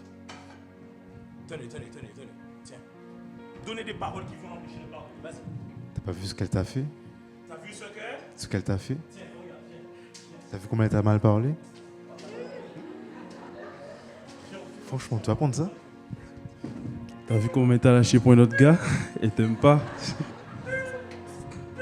Mais jamais, t'as vu comment il te mal parle tout le temps? Il te critique. Mais non, c'est impossible, tu peux pas pardonner. Mais non, tu peux pas. Tu peux pas pardonner. Il t'avait dit que t'allais jamais réussir dans ta vie, tu te rappelles? Regarde comment il se moque en plus de ton physique des fois. Elle t'a traité comme un moins que rien. Ton père t'a abandonné quand t'étais petit. Mais tous tes amis t'ont abandonné aussi, là, t'es tout seul. On t'a trop insulté. Tu n'es que moins que rien. Tu auras beau essayer, tu vas jamais t'en sortir. On t'a donné trop de coups de ceinture. Regarde. Au départ, c'est une blessure. Maintenant, c'est une forteresse. Et quand l'onction de Dieu vient, elle est imprenable. Mais la forteresse ne tient qu'à quoi? Un fil. Si tu décides simplement d'abandonner ce système de pensée, toute la forteresse est balayée. Et toute la délivrance prend place. La Bible dit qu'on ne peut pas rentrer dans la maison d'un homme fort sans l'avoir lié, pillé. Il faut le lier, le piller. On vide d'abord la maison. On prend les biens. On prend les choses qui sont à l'intérieur. Les forteresses sont là et elles sont établies. C'est les raisonnements. Et c'est là. Et mets-moi le verset. Remets le verset, nous renversons. Et mets-moi le verset 4. 2 Corinthiens 10, 4. Il dit quoi? Il dit car les armes. Ça veut dire qu'on est là à la prière. On brise. Bam, ça se cogne. Il dit oui, les armes avec lesquelles elles ne sont pas charnelles. Ça veut dire quoi? Tu veux que je t'explique bien, elles ne sont pas charnelles? Ça veut dire en d'autres termes. Je suis désolé de te le dire, mais je vais te le dire. Les armes avec lesquelles on se combat ne sont pas. Ça veut dire quoi? Aussi longtemps, sois prêt dans ce que je vais dire, parce que c'est très délicat, mais comprends bien l'équilibre qu'il y a dedans. Aussi longtemps que tu te contentes que des thérapies, tu ne t'en sortiras jamais. Parce qu'à la fin, elles restent des solutions charnelles, qui sont des solutions, mais qui n'ont pas beaucoup d'effet, parce qu'on ne vient pas déraciner la chose à sa source. Tu me suis ou pas? Est-ce que tu me suis ou pas? Regardez, comprenez. Écoutez, c'est la raison pour laquelle il faut qu'il y ait des psychologues, des thérapeutes chrétiens. Je vous explique pourquoi. Le psychologue et le thérapeute chrétien, il t'apprend à tasser au fond. Lui-même qui est assis avec toi, quand il écoute ton histoire, il dit, mon gars, on est dans la même histoire là, ici. Là. Donc il te dit, frère, on est dans le même bateau, toi et moi. Mais il n'y a que l'aide du Saint-Esprit qui peut amener à faire quoi? Venir faire quoi? Mais elles sont puissante. Par la quoi? Pour faire quoi? Quelle forteresse? Regarde. Nous renversons les raisonnements. Ça veut dire que ton raisonnement est une forteresse. Ouais. Ta manière de voir les choses est une forteresse. La manière dont tu penses est une... Comment tu perçois... Oh là là, remets-moi Proverbe 4, 23 et mets-moi la version... c'était quoi? Français courant. Français courant, 4, 23. Il dit... Avant tout, prends garde à ce que tu penses au fond de toi-même, car ta vie en dépend. Bon, maintenant, les scientifiques disent qu'on a à peu près, en moyenne, je crois, au minimum 50 000 pensées par jour. Combien d'entre elles sont des pensées qui établissent des forteresses sataniques et démoniaques? Regardez, vous trouvez que ce que je dis là, c'est chaud, hein? Observez. Mets-moi le passage où Jésus dit arrière de moi, Satan, là. Arrière de moi, Satan. Regardez. Non. Arrière, quand Jésus parle à Pierre. Jésus parle à Pierre. Rappelez-vous, il dit les armes avec lesquelles nous combattons ne sont pas. Elles ne sont pas quoi? On est d'accord ou pas? Tu peux trouver ça choquant ce que je te dis, mais regarde bien. Vous avez le verset?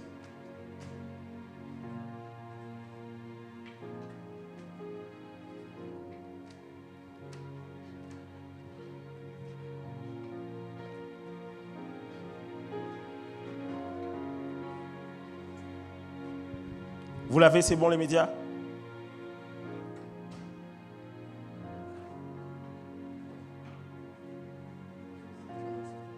Il dit quoi? Regardez. Qu'est-ce qu'il dit? Et qu'est-ce que Jésus dit?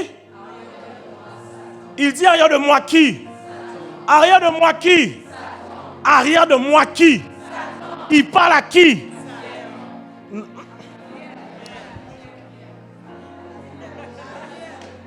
Non, tu me suis. Qu'est-ce qui fait que Pierre dit quelque chose et c'est Satan qui parle? Il parle à qui? Non, à Satan. Sinon, il aurait dit arrière de moi Pierre. Mais il dit arrière de moi parce qu'il dissocie ce que Pierre vient de dire et Pierre lui-même. Mais pourquoi? Regardez, il dit quoi? Car quoi? Mais, en d'autres termes, celles des hommes et celles de Satan sont pareilles. En d'autres termes, celles des hommes et de Satan sont pareilles. Donc, quand tu penses comme un homme,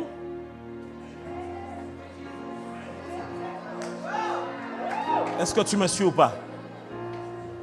C'est la raison pour laquelle il dit ne vous conformez pas, mais soyez transformés par.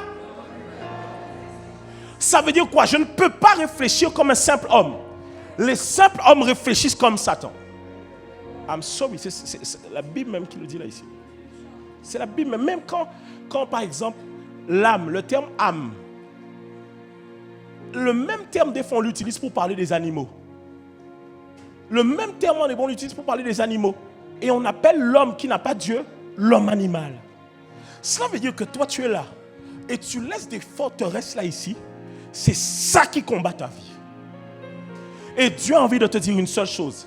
Renverse-les. Mais le problème c'est que quoi? En fait voici ce qui se passe. Tu viens chaque semaine à l'église. Le message vient, renverse. On est ensemble ou pas?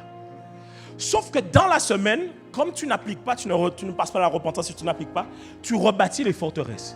Sans te rendre compte, mesdames et messieurs, certains deviennent des hôtels ambulants d'esprits sataniques et démoniaques. Parce que ce qui émane d'eux, ce ne sont pas des pensées de Dieu, mais celles qui proviennent de Satan. Donc, rappelez-vous, pour bâtir un hôtel, il faut quoi? Un lieu, un sacrifice et des invocations. Les invocations ouvrent un portail dans le monde spirituel pour rentrer en contact avec des esprits.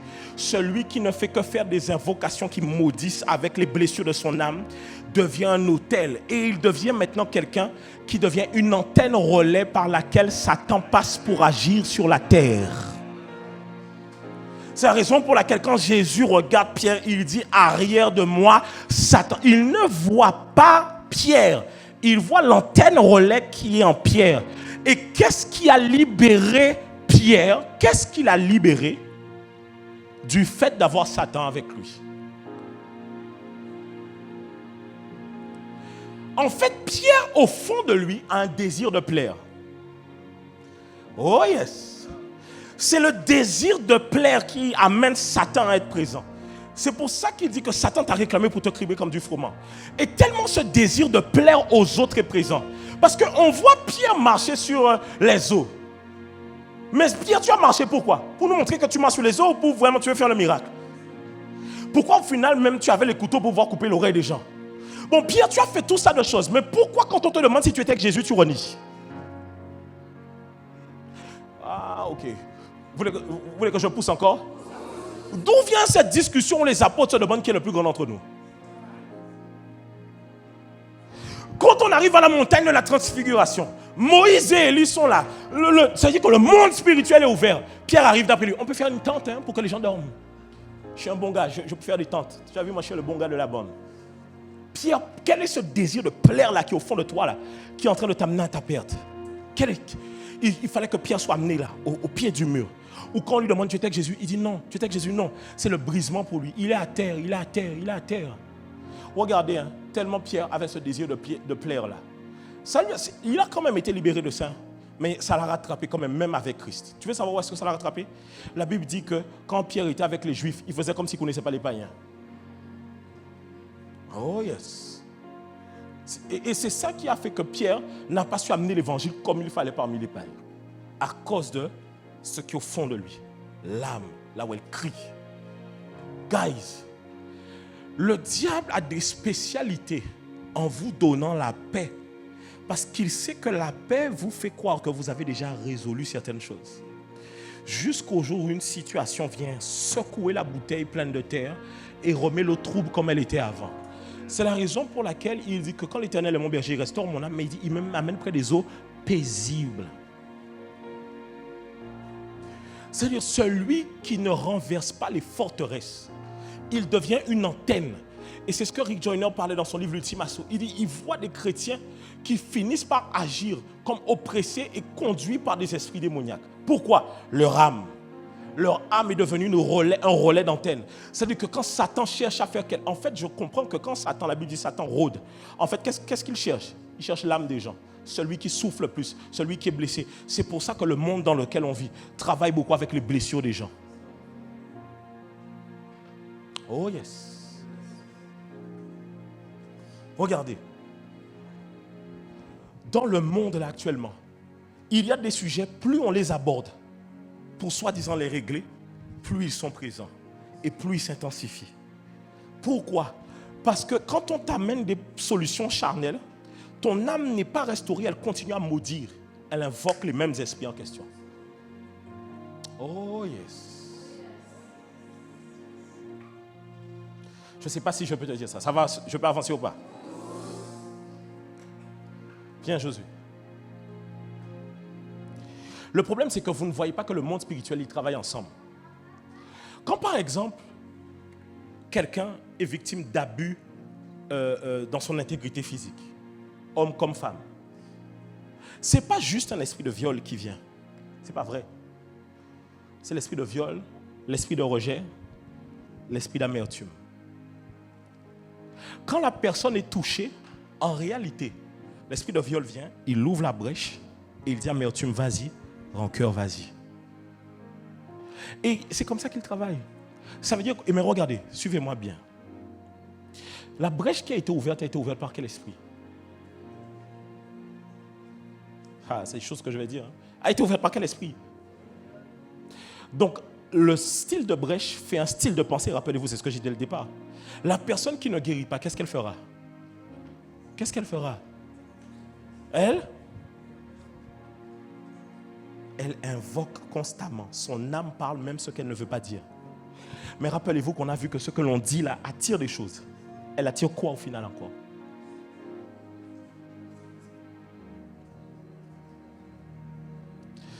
Tu es prêt à écouter ce que je dis? Comment une femme, tous les hommes qu'elle rencontre lui font la même chose? Comment quand une femme rencontre un homme, tous les hommes qu'elle attire lui font la même chose? C'est parce qu'elle veut de sa bouche, mais parce qu'elle ne guérit pas. Son âme ne fait que relâcher un parfum comme ça. Ah, Dieu. Guys, l'histoire de l'âme et du cœur là, si tu ne travailles pas ça, c'est ton plus grand challenge. Plus grand. On peut prier pour toi, tu tombes. C'est pour ça que je dis, tu vois les gens qui sont captifs. Les gens qui sont captifs, ils aiment aller de lieu en lieu pour qu'on prie pour eux. Ils tombent. Mais leur vie ne change jamais. Parce que ce qu'ils cherchent là, c'est juste un petit truc qui vient écorcher les forteresses. Mais ne comprennent pas qu'il y a un changement de mentalité qui doit venir. C'est pour ça qu'il dit, vous connaîtrez la vérité et la vérité vous affranchira. Ça veut dire quoi? Tant que tu ne pardonnes pas à la première personne qui t'a fait le mal, tu ne cesseras d'attirer que ce genre de personne-là par la suite. Tant que tu ne pardonnes pas ton père qui t'a fait ça, ta mère qui t'a fait ça, tu ne vas attirer que ce genre d'événement-là. En fait, mais attendez, parce que je sais ce que je dis là, c'est à l'encontre du siècle présent, hein, n'est-ce pas? C'est-à-dire que dans le siècle présent, quand les gens entendent ça, ils disent c'est des folies. Mais la Bible dit que la sagesse de Dieu est une folie pour les hommes. Mais moi, Proverbe 23,7, regarde, 23,7. Il dit quoi dans Proverbe? Il dit quoi? Car il est comme les pensées de son âme. Mange et bois, mais il est comme les pensées de son âme et son cœur n'est pas avec toi. Cela veut dire qu'en fait, tu ressembles à tes pensées. Tu attires tes pensées. C'est ça que les gens dans le monde ont pris et qui ont traficoté ça et ils amènent ça sans Dieu. Mais c'est la vérité, mesdames et messieurs. Arrière de moi, Satan, car les pensées de Dieu ne sont pas celles des hommes. Si vous ne faites pas ce travail-là, et c'est pour ça que je vous dis, les amis, s'il vous plaît, vous voulez tenir ferme actuellement là, et n'allez plus chercher sur les réseaux sociaux ce que vous avez besoin pour nourrir votre âme. Il faut arrêter avec ça. Les gens vont vous raconter. Bon. Toi, tu es chrétien et tu as ce challenge-là. Pourtant, tous les dimanches, tu es à l'église. Et celui qui n'est pas à l'église tous les dimanches et qui te parle sur les réseaux, avec quoi te parle-t-il? Qu'est-ce qu'il communique à ton âme? Quelle nourriture qu'il dépose à l'intérieur de toi? Quelles sont les choses qui émanent de lui?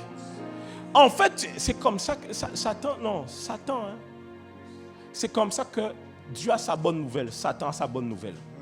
Et il a ses prédicateurs qui distillent sa bonne nouvelle. Si tu veux que cette saison-là, remporter des combats sans précédent, vaincre, aller de gloire en gloire, il y a un endroit où Dieu t'envoie là. C'est au fond de ton cœur. Dieu veut faire une circoncision. Et c'est ça le troisième point. Tu es prêt ou pas? Est-ce qu'on peut acclamer le Seigneur pour eux? On peut remettre les chaises rapidement. Est-ce qu'on peut remettre les chaises rapidement? Dis à ton voisin, renverse la forteresse. Dis-lui, renverse la forteresse.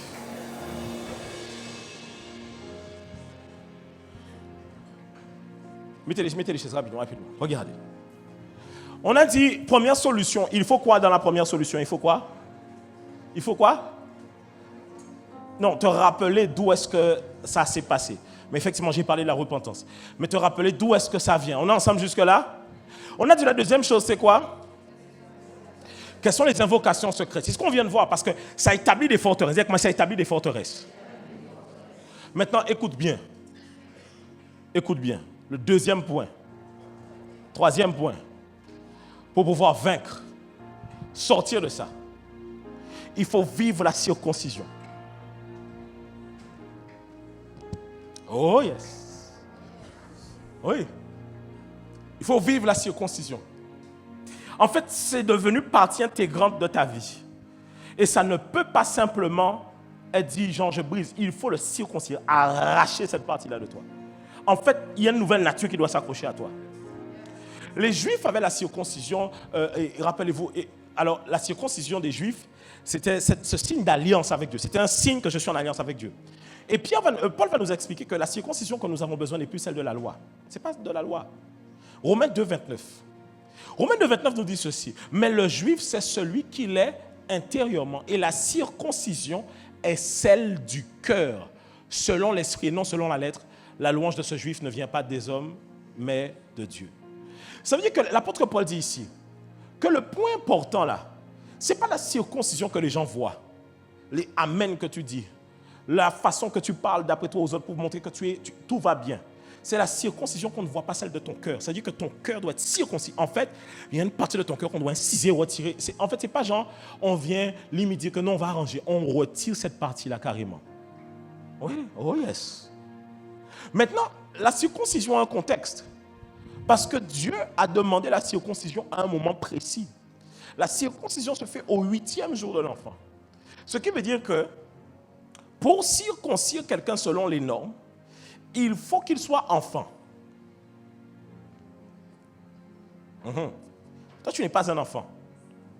Mais c'est la raison pour laquelle Jésus a dit, laissez venir à moi les petits-enfants, car le royaume des cieux leur appartient. C'est qu'il est en train de parler de ceux qui ont le cœur d'un petit enfant. Parce que le petit enfant ne vient pas avec orgueil dans la présence de Dieu. Donc pour vivre la circoncision, il faut être comme un enfant dans le contexte où on doit te circoncire. Un adulte, quand on lui dit qu'on va te circoncire, il serre les dents, il va à reculons. Il dit, j'ai pas envie d'aller au rendez-vous, si on peut s'annuler. L'enfant, tu lui dis, il va, il ne comprend même pas, il dit, maman, on y va. Même un enfant, quand tu l'as circoncis, il peut avoir mal, mais il gambade juste après. Tu n'as jamais vu ça, c'est qu'il faut le vivre. Oh yes. C'est-à-dire que celui qui n'a pas une attitude d'enfant, de transparence, mais qui fait le coriace devant Dieu, il ne peut jamais vivre la circoncision. C'est la raison pour laquelle même lorsqu'on est homme de Dieu, pasteur, diacre, assistant, pasteur, tout ce que vous voulez, vous devez faire attention à ce que votre position dans l'église ne vous empêche jamais de venir avec transparence devant votre pasteur pour confesser les choses avec lesquelles vous vous battez. Même quand c'est un système de pensée. Parce que c'est comme ça que vous allez vaincre.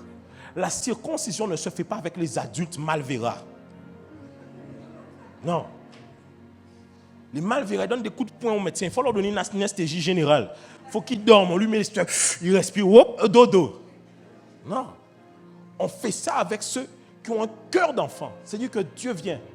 Et il vient travailler ton cœur complètement. Et tu viens dans sa présence. Et tu dis, Seigneur, humblement, je te demande pardon. Parce que je m'étais renfermé dans cette forteresse.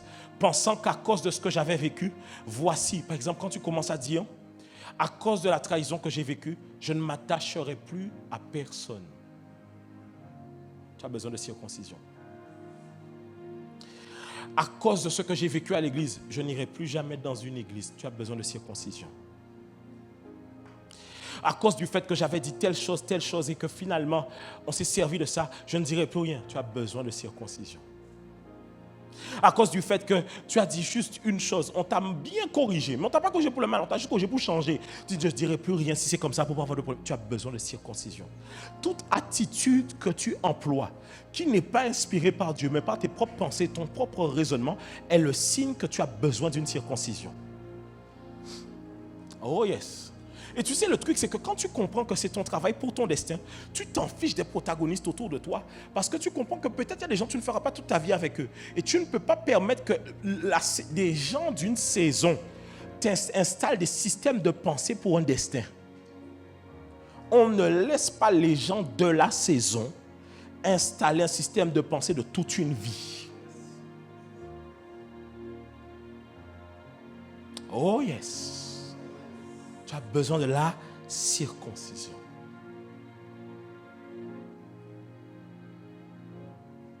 Plusieurs des fois, personnes même extérieures à l'église, même dans d'autres nations, sont déjà venus me voir. Et pour me dire, pasteur, je veux que tu me mentores. Moi, j'ai dit, tu es sûr? On me dit, oui. Tu dis, tu es sûr? Parce que moi, c'est vrai. OK. Et puis, j'arrive toujours dans des endroits où on ne veut jamais ouvrir le chapitre. Mais en général, je sais que ça, là, c'est ton âme qui est réticente.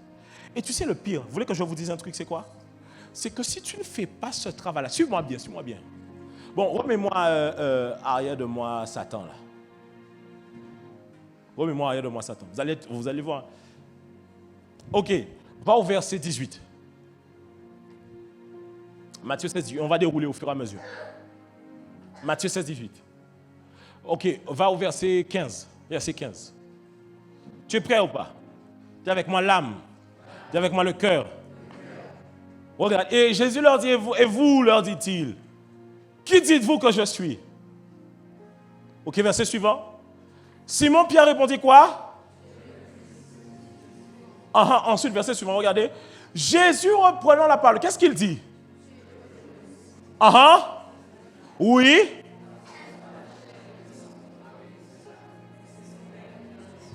En d'autres termes, la chair et le sang donnent des révélations. En d'autres termes, la chair et le sang donnent des rêves. La chair et le sang donnent des visions. La chair et le sang donnent des prophéties. La chair et le sang donnent des paroles de connaissance. La chair et le sang travaillent même dans le prophétique. Et c'est comme ça que beaucoup vous êtes devenus embrouillés dans votre vie. Parce que votre âme est devenue la source principale de la révélation pour vous. Tu dors, tu fais un rêve, tu ne prends même pas le temps de filtrer ça, la parole de Dieu. Tu es convaincu. Les amis, faites attention. Je vous donne un exemple. Les légumes, là, c'est bon pour votre santé ou pas? Mais est-ce qu'il y a dans... Ils n'aiment pas les légumes. Mais quand ils n'aiment pas les légumes, ce n'est pas que leur corps n'aime pas les légumes, c'est leur âme qui n'aime pas les légumes. Écoutez, vous aimez le lambi? Combien de gens viennent de l'extérieur, quand ils goûtent le lambi, ils n'aiment pas? Ils n'aiment pas le lambi parce que ça n'a fait tellement pas partie de leur culture intégrante. Ils n'ont pas grandi avec, que leur âme n'a aucun souvenir avec. Il y a des choses, ce n'est pas ton palais qui aime ça, c'est ton âme qui aime ça. Ça te rappelle des souvenirs. Oh yes. Ça veut dire que l'âme et le sang peuvent te donner des rêves. Tu arrives à l'église, Dieu te dit que c'est ici ton église, ton âme te dit autre chose. Mais le lendemain, tu arrives, je prie pour toi, ton esprit te dit non, tu es vraiment là. Et puis le lendemain, je te corrige, ton âme te dit non, tu n'es pas là où tu dois être. Te voilà maintenant, tu es devenu confus. Le Seigneur envoie un frère pour toi qui t'est destiné. Ton âme te dit non. Et tu es convaincu que la paix que tu ne sens pas, c'est ton esprit, alors que c'est ton âme. Parce que ton âme ne fit pas avec son style comme il est là. Et ensuite, maintenant, plus tard, tu vis une délivrance, une restauration, tes yeux s'ouvrent. Tu te rends compte que c'était le bon frère, mais il ne veut plus de toi. Tu dis, regarde ce qui m'est arrivé. À cause de qui? À cause de ton âme. Bien aimé, je souhaite que tu prospères à tous égards, comme prospère l'état de ton âme. Dieu te dit, prie, demande-moi la voiture que tu veux. Avec ton âme de la pauvreté, là, tu demandes une Twingo. Maintenant, tu quittes la saison de grâce pour demander ce que tu veux. Et maintenant, tu te rends compte que, en fait, par exemple, imaginons, tu arrives à Renault. La personne te dit, demande-moi ce que tu veux. Un commercial, il t'a croisé, peut-être que tu l'as évangélisé, tu as prié pour un truc, mais imaginons c'est le directeur, imaginons même c'est le patron même. Tu pries pour lui, il est guéri, il dit, demande-moi la voiture que tu veux. Toi, tu dis, bon, pas... Déjà, dès que tu lèves tes épaules comme ça, tu vois, non, toi tu veux la Twingo. La Twingo n'est pas mauvaise, en plus ils font des beaux modèles. Mais parmi tous les trucs, tu demandes la plus petite. Et puis, un jour tu arrives à l'église, tu comprends que Dieu prend plaisir à te voir bien. Tu dis Amen. Et tu recroises maintenant le gars. Le gars dit, mais pourquoi tu avais choisi la Twingo? Tu sais que j'étais même prêt à te donner la grosse 4x4 7 places que tu voulais.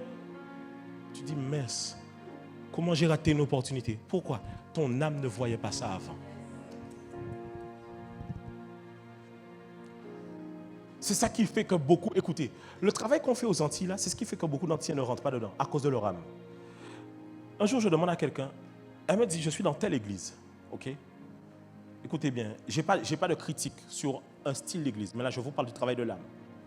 Je lui dis, pourquoi tu es dans telle église? Je lui dis, tu sais pourquoi tu es dans telle église? Parce que tu as juste retrouvé un standard ou un truc à laquelle ton âme te rattachait. Parce qu'en fait, tu as été dans une église où les gens sont bien habillés en costard, cravate, c'est un peu très beau, ça fait un peu luxury. J'ai rien, mais strictement rien contre ça. Mais le cadre fait genre très classe, très machin. Tu es parti de cette église-là. Naturellement, l'église où tu te retrouves, ce n'est pas l'église que Dieu t'a révélée. C'est l'église que ton âme s'est ressentie à l'aise. C'est comme ça que vous verrez qu'un n'est pas un... Je suis désolé, je vais le dire comme ça. Un chrétien qui était dans une église avec un pasteur africain, quand il quitte le pasteur africain de l'église, il recherche encore un autre pasteur africain. Il veut retrouver l'accent le dimanche, là, tu vois. Il veut retrouver un petit truc. Il veut retrouver une posture. Pourquoi? Son âme. Il aura beau voir quelqu'un de sa nation qui fait comme ce qu'il a besoin en cette saison-là, son âme ne peut pas voir que c'est ce qu'il lui faut. Oh yes. Un frère vient, le frère t'aborde, il te dit je t'aime, ton âme le rejette au plus profond, ton âme le maudit même. C'est que quand le frère t'a dit je t'aime, tu l'as bloqué, tu l'as maudit toutes ces générations. Parce que tu t'es rappelé que la dernière personne qui t'avait fait ça avait abusé énormément de ta confiance.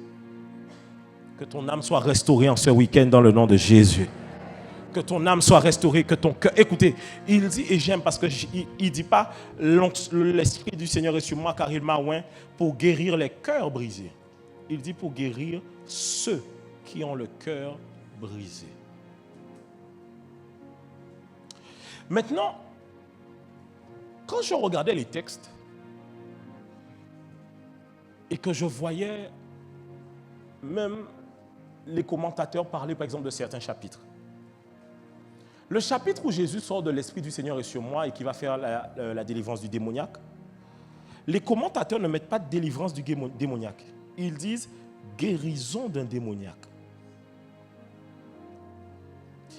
Parce que la guérison, ce n'est pas seulement le fait au sens de guérir une plaie, mais c'est de réparer, de bander, de serrer et de lier ce qui autrefois était brisé. Donc, lorsque Dieu veut amener la guérison, remets-moi Isaïe 61, verset 1 à 2, on va lire 1 à 2. Il dit quoi?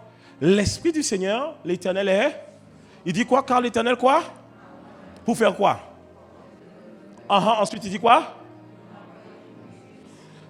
En fait, la guérison annonce la délivrance. Parce que si jamais on ne rebande pas et on ne colmate pas les brèches à nouveau, l'esprit sera chassé, mais il reviendra. Or, quand on te guérit le cœur et ensuite on te proclame la liberté, la délivrance, quand l'esprit revient, il retrouve une maison imprenable et barricadée. Ce week-end, je t'assure, remporte ce combat-là, ça. Oh yes. Remporte-le. Quand tu sens que, tu sais, en fait, c'est comme si tu dois développer avec toi-même un truc auto-analyse de toi-même. Des fois, tu es là. Tu sais, des fois, je vais vous donner un exemple. Certains, vous avez la jalousie dans votre cœur. Mais c'est la honte qui vous empêche de dire que vous êtes jaloux. Et donc, vous avez tellement honte, même envers vous-même, que vous n'arrivez pas à vous avouer que des fois, vous êtes jaloux. Mais il faut arriver à vous dire, jalousie là, tu n'auras plus ta place. Mais tu ne peux pas parler à la jalousie si tu n'as pas reconnu qu'il y avait la jalousie. Il faut d'abord reconnaître, Seigneur, j'avoue, je suis jaloux. Mais à partir de maintenant, la jalousie ne sera plus dans mon cœur. J'avoue, j'ai de la rancœur, mais la rancœur ne sera plus dans mon cœur. J'avoue, j'ai l'amertume, mais l'amertume ne sera plus dans mon cœur. J'avoue, j'ai le manque de pardon, mais le manque de pardon ne sera plus dans mon cœur. Comment se fait-il que dès qu'on me fait des reproches, je commence à m'énerver contre les choses? À partir de maintenant, mon âme, tu vas apprendre à te taire et accepter la correction que l'on te donne. Mon âme, tais-toi, parce que ce n'est pas toi qui es aux commandes, c'est le Saint-Esprit qui est aux commandes à l'intérieur de moi. Tu ne peux pas laisser les commandes de ton destin à ton âme, surtout lorsqu'elle n'est pas restaurée. Alors en cette saison, tu dois dire à ton âme, tais-toi. Nous allons obéir à la parole de l'Éternel. Lorsque Job a vécu tout ce qu'il a vécu, sa femme lui... Sa femme lui a dit, maudit Dieu. Sa femme donc est en train de lui dire, je sais que ton âme crie. En fait, je comprends qu'à la fin de toute cette histoire de Job, l'une des choses que Satan voulait toucher, c'était que son cœur puisse maudire Dieu, même quand sa bouche ne le fait pas. Et Dieu lui a dit, tu es insensé comme tu parles. C'est-à-dire que Job était en train de dire, tu es insensé. Comment? Tu réfléchis avec la pensée des hommes. Parce que tu vois que j'ai perdu toutes ces choses et tu penses qu'à cause de toutes ces pertes, je maudirais Dieu. Mais la sagesse de Dieu est une folie pour toi. Alors même lorsque tout autour de ma vie ne ressemble pas à la gloire de Dieu et que tu ne peux pas m'acclamer, guys, n'ayez pas des accomplissements pour prouver à votre famille qui n'est pas chrétienne que vous avez fait le bon choix. Et même si Dieu n'a pas fait, gloire à Dieu. Même si Dieu n'a pas donné, gloire à Dieu. Même si Dieu n'a pas libéré, gloire à Dieu. Gloire à Dieu. Gloire à Dieu. Tu prends autorité sur ton âme.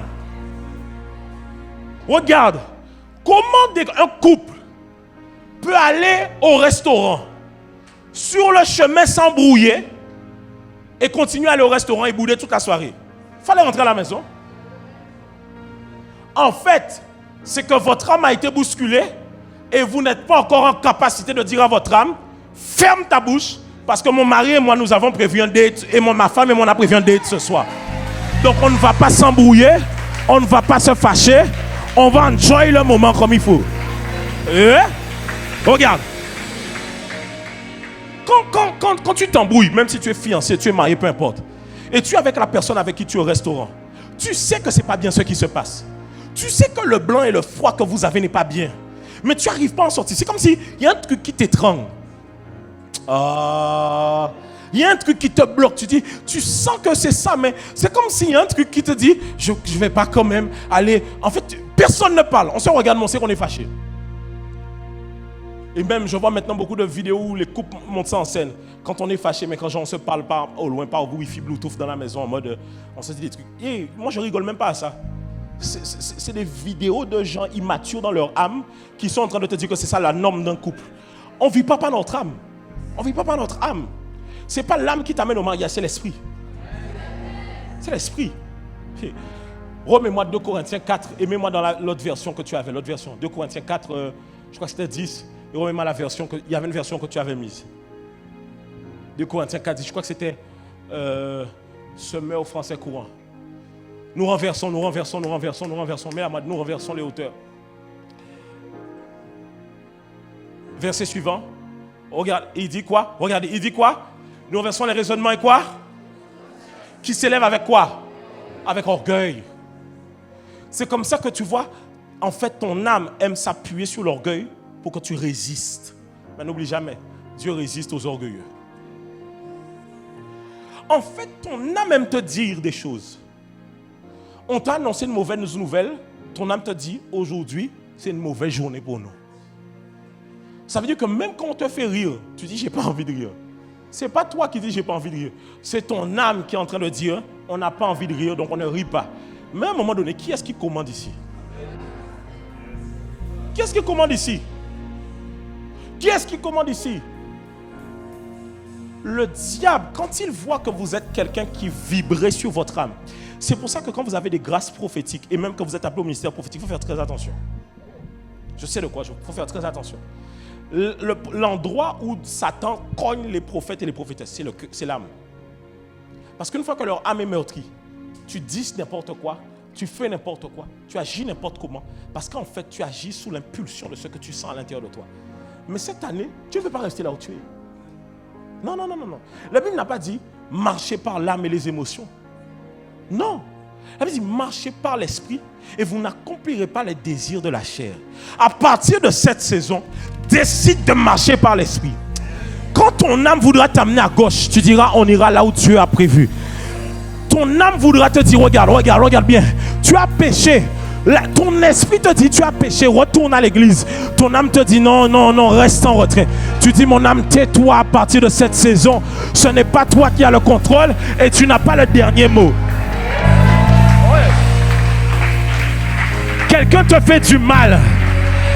Tu dis je dois pardonner. Mais ton âme te dit si tu pardonnes tu es faible. Tu dis que celui qui est faible dise je suis fort. Si aux yeux des hommes je suis faible parce que je pardonne, alors je serai l'homme le plus faible du monde. Mon âme, tu n'auras pas le dernier mot. Et mon âme, tu ne m'amèneras pas là où tu penses que je dois aller. Oh, je ne sais pas si je parle à quelqu'un ce soir qui décide de dire mon âme, bénis l'Éternel. Mon âme. Et n'oublie aucun. Compte les bienfaits de Dieu. Mets-les tous. Et tu verras combien ils sont nombreux et combien ils sont grands. Ton âme, pour une situation, veut te faire croire que Dieu n'a pas fait. Mon âme, à partir d'aujourd'hui, tu marches au garde à vous. Oh yes. Oh yes. Les amis, vous savez, tous les péchés là que le diable veut ancrer en vous, il l'ancre avec l'âme. Tu sais, même lorsque un de tes péchés, tu es prêt ou pas? Tu es prêt ou pas? Dis avec moi, apôtre, je te pardonne. Même l'excès de table, c'est un péché. Mais les psychologues même vont te dire que quand quelqu'un a un trouble alimentaire, il se réfugie dans la nourriture. C'est-à-dire que c'est ton âme même qui te dit mange. C'est ton âme qui te dit fais ça. À un moment donné, tu dois dire à ton âme, écoute-moi bien.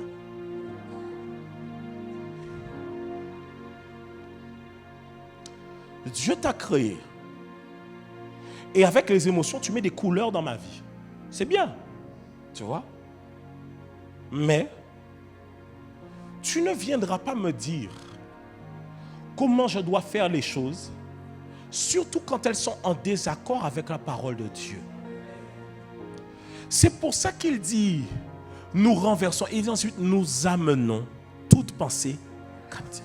En fait, ce que tu dois comprendre, c'est que tes pensées sont toujours en captivité. À toi de savoir où. Sois en Christ.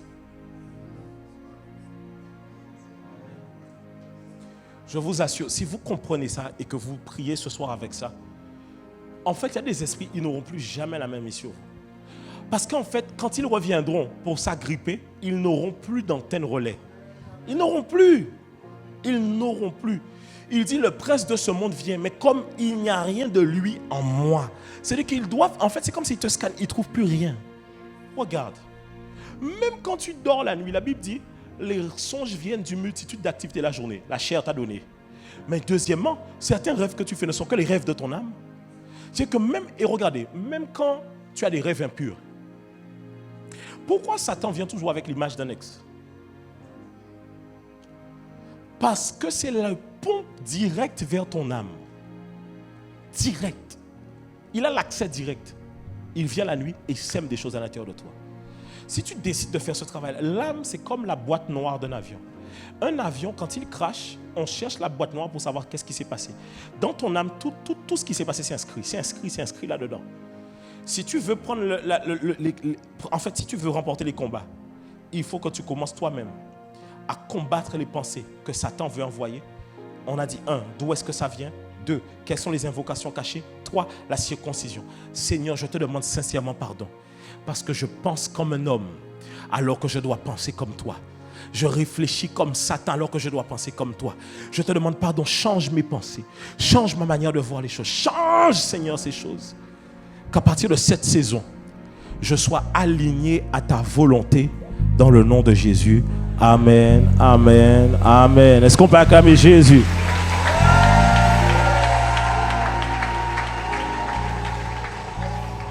Lorsqu'on parle ici de chambre haute, on est en train de parler en réalité d'une chambre qui est à l'étage d'une maison, dans laquelle, en tout cas un espace dans lequel les apôtres et les disciples avaient l'habitude de se rassembler ensemble. Est-ce qu'on est ensemble? Lorsqu'on parle de chambre haute, on parle de cet espace-là. C'est dans cet espace-là qu'ils ont vécu la Pentecôte. Parce que Jésus leur a dit dans Acte 1, à partir du verset 13, mais ne quittez pas, restez à Jérusalem, mais parce que vous devez recevoir cette promesse, le Saint-Esprit qui doit venir sur vous. Moi, je vous ai baptisé d'eau, mais lui, il vous baptisera de feu. Et donc, en réalité, la raison pour laquelle le Saint-Esprit a été répandu au moment de la Pentecôte, c'est parce que le Saint-Esprit arrive au moment de la fête des moissons. Autrement dit, quelle est la symbolique derrière? C'est que le Saint-Esprit répandu, c'est le signe que c'est le temps pour nous d'aller gagner les âmes. Le tout premier élément pour avoir le résultat dans la chambre haute, c'est qu'on a besoin d'un ensemble de personnes qui sont assoiffées de la présence de Dieu. Vous devez comprendre que Dieu attend de vous que vous ayez soif. Et je vais vous dire pourquoi. Parce que cette soif-là va vous amener à pouvoir comme avoir le même cœur que Dieu et va déposer. Quand je parle d'un fardeau inexplicable, je parle du fardeau de Dieu que Dieu dépose dans votre cœur. Ce n'est pas le fardeau que vous avez, mais c'est le fardeau de Dieu qu'il dépose dans votre cœur. Ok, comment expliquer cela? En fait, ce que je suis en train de dire, c'est que celui qui veut rencontrer Dieu doit être dans les affaires de Dieu. Parce que tu ne peux jamais croiser quelqu'un si tu n'es pas dans les endroits qu'il fréquente. Donc, celui qui veut rencontrer Dieu doit être dans les affaires de Dieu. Parce que s'il n'est pas dans les affaires de Dieu, comment peux-tu croiser Dieu? Comment tu peux justifier ça? Il dit, qui enverrai-je? Qui marchera pour nous? Cela veut dire que Dieu envoie ceux qui veulent faire l'œuvre pour lui. Mais quand on envoie quelque chose, c'est que forcément ça part de là où on est pour aller autre part. Donc Dieu se rapproche toujours des gens qui ont les mêmes fardeaux que lui. Je ne suis pas en train de parler d'une rencontre, les amis, suivez-moi. Ce soir, je ne parle pas d'une rencontre de gens, Dieu a touché mon cœur. Non, je parle des anges qui viennent dans ta chambre. Je parle du Seigneur Jésus qui t'apparaît. Je parle de vision surnaturelle. Je parle du prophétique. C'est de ça que je suis en train de parler. Ok, donc quand je parle de ça, je ne suis pas en train de parler de juste, oh j'ai été touché. Non, je parle de comment Elion, le Dieu très haut, peut venir ouvrir une porte dans le monde physique pour venir comme transpercer le temps et venir jusqu'à moi en me disant j'ai un message pour toi. Dieu ne fait pas cela avec les gens qui n'ont rien à faire de ses propres fardeaux. Cela veut dire que le premier élément que Dieu requiert, c'est que tu aies le même cœur que lui et que tu as envie de faire les choses pour lui. L'onction du Saint-Esprit est là. Je le sens. Il dit, je veux visiter mon église ce soir. Il dit, Renaissance, ce week-end, attendez-vous en ma présence. Le Saint-Esprit dit, attendez-vous à moi. Il dit, attendez-vous à moi, attendez-vous à moi. Il dit, je déverse une nouvelle mesure d'onction pour une nouvelle saison. Une nouvelle mesure d'onction pour une nouvelle saison. Il dit ce soir, se toucher et pour vous préparer à ce week-end. Il dit visitation, visitation. Ce soir, tu vivras un toucher du Saint-Esprit. Tu ne ressortiras pas de ce lieu tel que tu es venu.